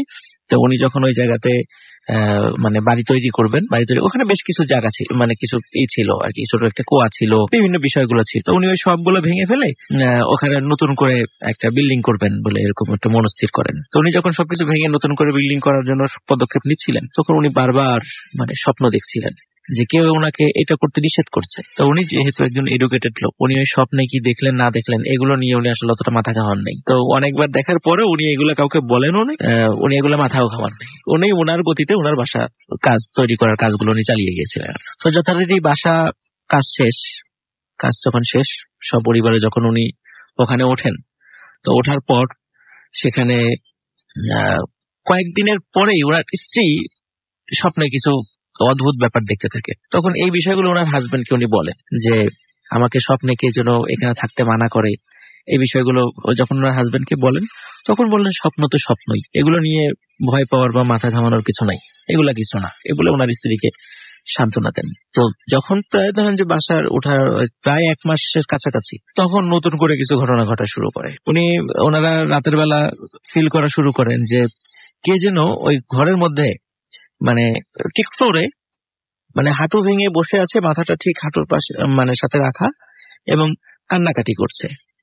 তো যখনই লাইট দেন তখনই কিছু দেখা যায় না। আবার এটাও ফিল করেন যে বিভিন্ন রুমের মধ্যে যিনি কারা যেন হাঁটাহাঁটি করছে, দৌড়াদৌড়ি করছে, এটা ওনারা ফিল করেন। বাট কিন্তু ওখানে যখন যায় খোঁজাখুঁজি করেন, সেখানে ওনারা কিছুই দেখেন না। তো এরকম কয়েকদিন হওয়ার পরে প্রথমে মনে করেছিলেন যে এগুলো হয়তো বা কোনো মনের ভুল বা এরকম কিছু, এটাই মনে করেছিলেন। তো হঠাৎ একদিন ওনার 3 সন্তানের মধ্যে বড় সন্তান নিখোঁজ হয়েছে, কোথাও খুঁজে পাওয়া যাচ্ছে না। এই ঘটনাটা আসলে ওই যে 88 যে বন্যা, তার ঠিক আগের দিকের ঘটনা আর কি। এটা আমাকে এক্সাক্ট তারিখ মানে সনটা বলতে পারেন নাই, কিন্তু বলেছে যে এটা 88 ওই বন্যার আগের ঘটনা আর কি। ওই এলাকায় কোথাও মানে খুঁজে পাওয়া যাচ্ছে না। অনেক মাইকিং করা হয়, অনেক মানে খোঁজাখুঁজি করা হয়, কোথাও তার বড় ছেলেকে খুঁজে পাওয়া যায়, একদম নিরুদ্দেশ হওয়ার মতো আর কি। তো অনেক ওঝা, তান্ত্রিক, কবিরাজের কাছে গিয়েছেন যে কোথায় আছে, জানা যায় কিনা, ফিরে আনা যায় কিনা। তারা কিছুই বলতে পারে। অনেকে হারিয়ে গেছে, জীবিত আছে না মৃত আছে, জিনে নিয়ে গেছে, এই টাইপের কোনো কথা কেউ বলতে পারে নাই। একদিন খুব একজন পরহেজগার ব্যক্তির সাথে ওনার খবর পান, তো তাকে নিয়ে আসেন। তো বেসিক্যালি এটা আসলে ওইভাবে এটা হচ্ছিল কি, ওই এলাকায় তাবলিগ জামাতের একটা আসছিলেন আর কি। তো ওখানে একজন খুব পরহেজগার লোক আসছিলেন, তো ওনাকে নিয়ে আসেন। নিয়ে আসার পরে উনি একটা নির্দিষ্ট রিচুয়াল করার পরে বলতেছে যে আপনার ছেলেকে আপনি পাবেন, অবশ্যই পাবেন। তার জন্য একটা কাজ করেছেন, সেটা হচ্ছে ওনার বাসায় একটা পরিত্যক্ত চুলা, যেখানে রান্না হয় না, পরিত্যক্ত চুলা। তো উনি কিছু ছাই আনতে বলেন, ছাইয়ের মধ্যে একটা বেল দিয়ে চুলার মধ্যে রেখে দেন। তখন বলেন যে চুলায় কেউ রান্না করবেন না। একটা সময় যখনই এই বেলটা মানে ব্লাস্ট হবে, বিকট শব্দে যখন ফেটে যাবে, তখন আপনি আপনার ছেলেকে ফেরত পেয়ে যাবেন। এটা একটা অদ্ভুত ব্যাপার আর কি, ইন্টারেস্টিং ব্যাপার যে রান্না হয় না, কিভাবে বেলটা ফেটে যাবে একাই, আর সাথে সাথে ছেলেকেও পাওয়া যাবে। উনি এটা বলে উনি চলে যান। এই ঘটনার 7 থেকে 8 দিন পর হঠাৎ গভীর রাত্রে বিকট শব্দে ওই রান্নাঘরের ওই পরিত্যক্ত চুলার ওখান থেকে একটা আওয়াজ আসে। সবাই ওখানে গিয়ে দেখেন ওই বেলটা ফেটে গেছে এবং উঠানের একটা কিনারে ওনার ছেলে, বড় ছেলে অজ্ঞান হয়ে পড়ে আছে। তো যখন ওনার ছেলেকে সব পেয়ে খুব খুশি, অজ্ঞান অবস্থায়, তারপর তাকে উদ্ধার করে নিয়ে আসা হয়, ডাক্তার দেখানো হয়। ছেলেটা কয়েকদিন সেন্সলেস অবস্থায় ছিল, কিন্তু জ্ঞান যখন ফেরে তখন সে কাউকে চিনতে পারে, একদম বদ্ধ উন্মাদ। তাকে অনেক ট্রিটমেন্ট করিয়েছে, কিন্তু কিছুতেই তার এই পাগলামি সারেনি। তারপরে কি ঘটনা হয় রাসেল ভাই, তার ওই ঠিক বড় ছেলে ঠিক মেজর ছেলে যায়। বড় ছেলেকে পাওয়ার পর দিন থেকে মেজর ছেলে নিখোঁজ, কোথাও তাকে খুঁজে পাওয়া যায় না। অনেক খোঁজাখুঁজি পরে খুঁজে পাওয়া যায় না। তারপরে ওই তখন কিন্তু ওই তাবলিগ জামাত ওনারা কিন্তু ওই মসজিদে চলে গিয়েছিলেন আর কি, অনেক দূর চলে গিয়েছিলেন। উনি অনেক কষ্টে খুঁজে ওই হুজুরকে পেয়েছিলেন আর কি। তখন উনি ওইখান থেকে বলে দিয়েছিলেন যে তোমার ছেলে তোমার এলাকায় একটা এলাকা, ওই পাশেই একটা এলাকা এবং জায়গার নামও বলে দিয়েছিলেন যে ওইখানে জঙ্গলের মধ্যে একটা পরিত্যক্ত মন্দির আছে। তো ওই মন্দিরের দরজা বন্ধ, তুমি ওই মন্দিরে গিয়ে খোঁজ করো, ওখানে গেলে তোমার ছেলেকে পেয়ে যাবা। তখন ওই ছেলেকে সত্যি ওইখানে খুঁজতে খুঁজতে মন্দিরটা পান জঙ্গলের মধ্যে পরিত্যক্ত অবস্থায়। তো ওইখানে গিয়ে যখন ওই দরজাটা বন্ধ ছিল এবং অনেক দিন আগে দরজা বন্ধ করা, কেউ মনে খোলেই নেই, 20-30 বছরের মধ্যে ওইটা এমন অবস্থা। যখন এটা খোলেন দেখে যে ওর মধ্যে ওনার ওই সন্তানটা আছে, অজ্ঞান অবস্থায় পড়ে আছে। তখন ওইখান থেকে তার ছেলেকে উদ্ধার করে নিয়ে আসা হয়। উদ্ধার করে নিয়ে আসার পরে ওই ছেলে যখন সেন্স ফেরে তখন সেও একদম বদ্ধ উন্মাদ। অনেক ট্রিটমেন্ট করার পরেও তাকে সুস্থ করা যায়নি। এরপরে তার ছোট ছেলে একদিন রাতের বেলা, মানে গভীর রাত্রে আর কি, হঠাৎ উঠানে, ওনাদের বাড়ির উঠানে মনে হলো যে কয়েকজন লোক কিছু কথা বলছে আর কি। চিন্তা করলে এত রাত্রেবেলা আমাদের বাড়ির উঠানে কে আসলো। ওরা দরজা খুলে বাইরে যান, দেখে কেউ নাই, কিন্তু কি যেন একটা মনে হয় মাছের মতো কি যেন লাফাচ্ছে, তাজা কিছু লাফাচ্ছে। ওরা তাড়াতাড়ি ওখানে কাছে দেন, না সেটা মাছ নয়, মানে একটা কাটা হাত, মানুষের একটা কাটা হাত সেখানে, মানে সদ্য মনে হয় কেটে ফেলেছে, মানে তাজা হাত এরকম লাফাচ্ছে আর কি। তো এটা দেখে ওনারা খুবই ভয় পান এবং ওনারা ওনাদের ছোট ছেলের রুম থেকে একটা গোঙানির আওয়াজ শব্দ মানে পান। তো ওনারা দ্রুত যখন ছোট ছেলের রুমের দিকে যাচ্ছিলেন তখন দেখেন ছোট ছেলের দরজার বাইরে কিছু কাটা আঙ্গুল পড়ে আছে। ওনারা দেখে তো আরো ভয় পান। তাড়াতাড়ি যখন ওনার ছেলের রুমে ঢোকেন তখন দেখেন ওনার ছেলের হাত থেকে শরীরের প্রত্যেকটা অঙ্গ প্রত্যঙ্গই বিচ্ছিন্ন করে ফেলা হয়েছে এবং ওই আঙ্গুলগুলা কেটে কেটে সারা ঘরে ছড়িয়ে রাখা হয়েছে। তো ওনার ছেলেকে ওনার মৃত অবস্থায় পান। তো এরপরে ওনারা মানে তার 3 সন্তানের মধ্যে 3 সন্তানই মারা যান। এরপরে আর একটা রিচুয়ালের মাধ্যমে তারা জানতে ইচ্ছে করেন যে আসলে কেন এটা হচ্ছে। তখন জানা যায় যে আসলে রাসেল ভাই ওই যে পরিত্যক্ত একটা কুয়া ছিল, ওই কুয়ার মধ্যে এক সপরিবারে একটা জিন বসবাস করত। ওনারা যখন ওই কুয়াটা ঢেকে ফেলেছিলেন তখন ওই জিনের বলেছিল ওখানে তাদের নাবালক 2টা সন্তান ছিল, এই সন্তানরা ওখানে মারা গেছে, এই প্রতিশোধ হিসাবেই তারা এই কাজটি করেছেন। তখন বলে তারা যেন এখান থেকে চলে যায়। তখন হ্যাঁ তারা চলে গিয়েছিল, কিন্তু বলছে যে তাদের এই 2 সন্তান কখনোই ভালো হবে না। তো রাসেল ভাই এই মহিষডাঙ্গা গ্রামে ওই লোকটার নাম হলো নীলু মেম্বার এবং ওনার 2 সন্তান, হারুন, একজন নাম জাফর। আজও কিন্তু ওনারা পাগল, যারা ওখানে যদি গিয়ে দেখতে চান আজও ওই 2 সন্তান পাগল হয়ে রাস্তায় ঘুরে বেড়ায়। এই ঘটনাটা ওখানে খুব বহুল প্রচলিত একটা ঘটনা, আজকে সেটা শেয়ার করলাম। ধন্যবাদ। Thank you so much. আমাদের হাতের সময় খুব কম, ছোট্ট একটা বিরতিতে যাবো, লাস্ট বিরতি আমাদের, এবং বিরতি পরে আবারও ফিরে আসবো। সেই পর্যন্ত আমাদের সঙ্গে থাকুন। স্টে টিউন ফর রেডিও ফুর্তি এন্ড ডোন্ট স্টপ দ্য ফুর্তি। Good FM. Tonight comes alive with rhyming song.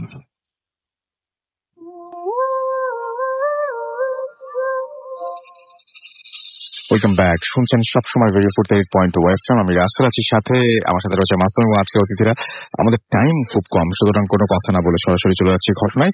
আমাদের লাস্ট ঘটনাটা শুনবো আমাদের অতিথির কাছে। হ্যালো লিসনার্স, আমি এখন যে স্টোরিটা শেয়ার, আপনার নামটা একটু তার আগে বলুন। সরি লিসনার্স, আমি সাদ্দাম খন্দকার।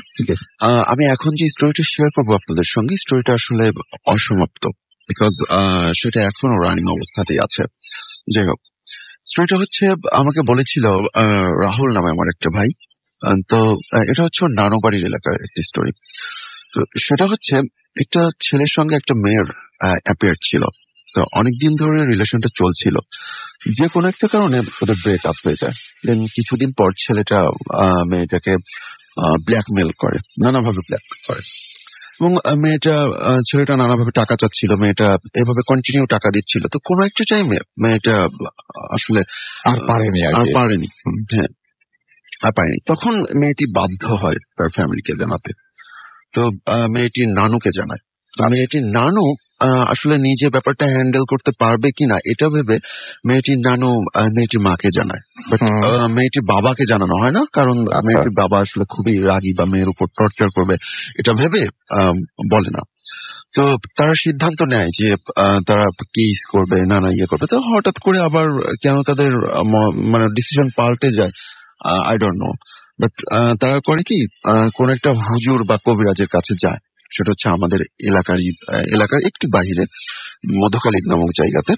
তো আসলে উনি অনেক আগে থেকে এসবের সঙ্গে ইনভলভ, ওই হুজুরটা। তো তারা যখন যায়, মেয়েটার নানু ডিটেলসটা ওই হুজুরকে বলে।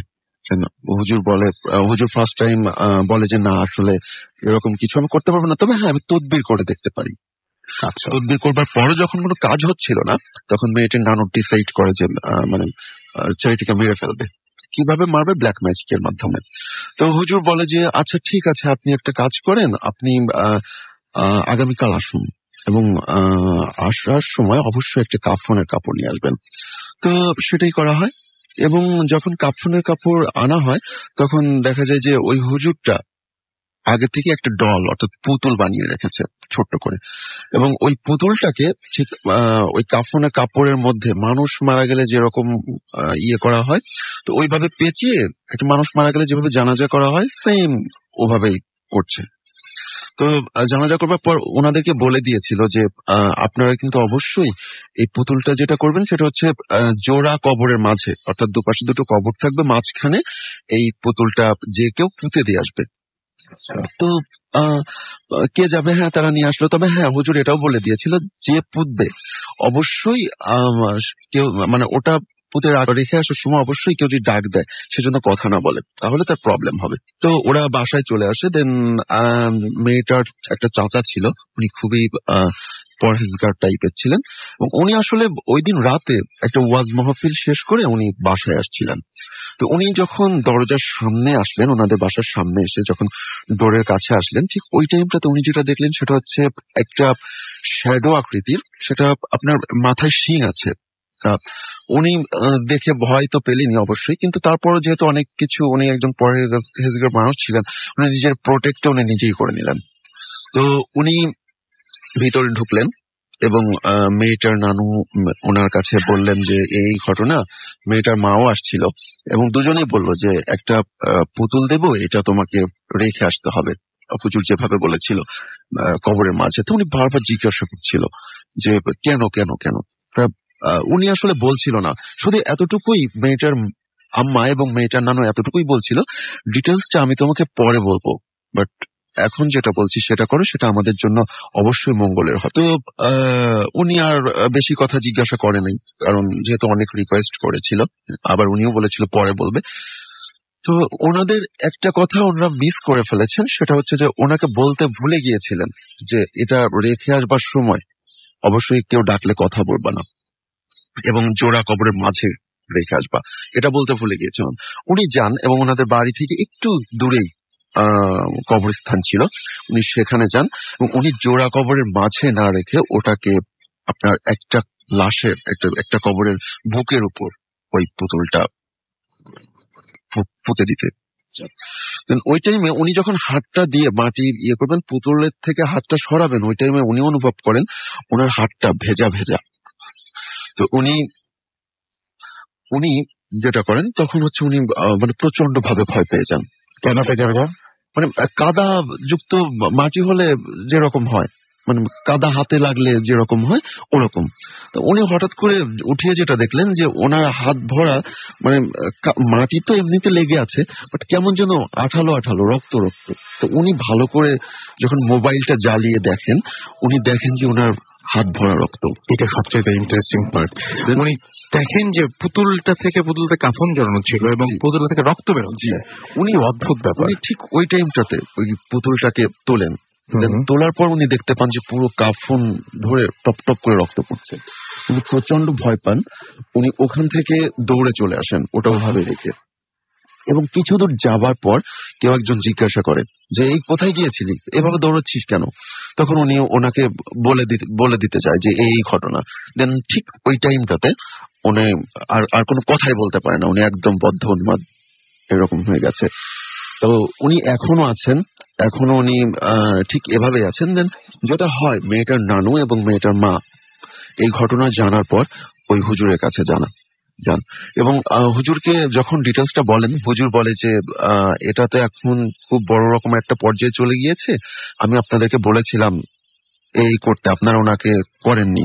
তো এখন এটা করতে হলে শুধুমাত্র একটা উপায় আছে, সেটা হচ্ছে যে ওই যে দলটা ওখানে রেখে দিয়ে আসা হয়েছে, ওই পুতুলটা ওনার নিজেকে উঠাতে হবে।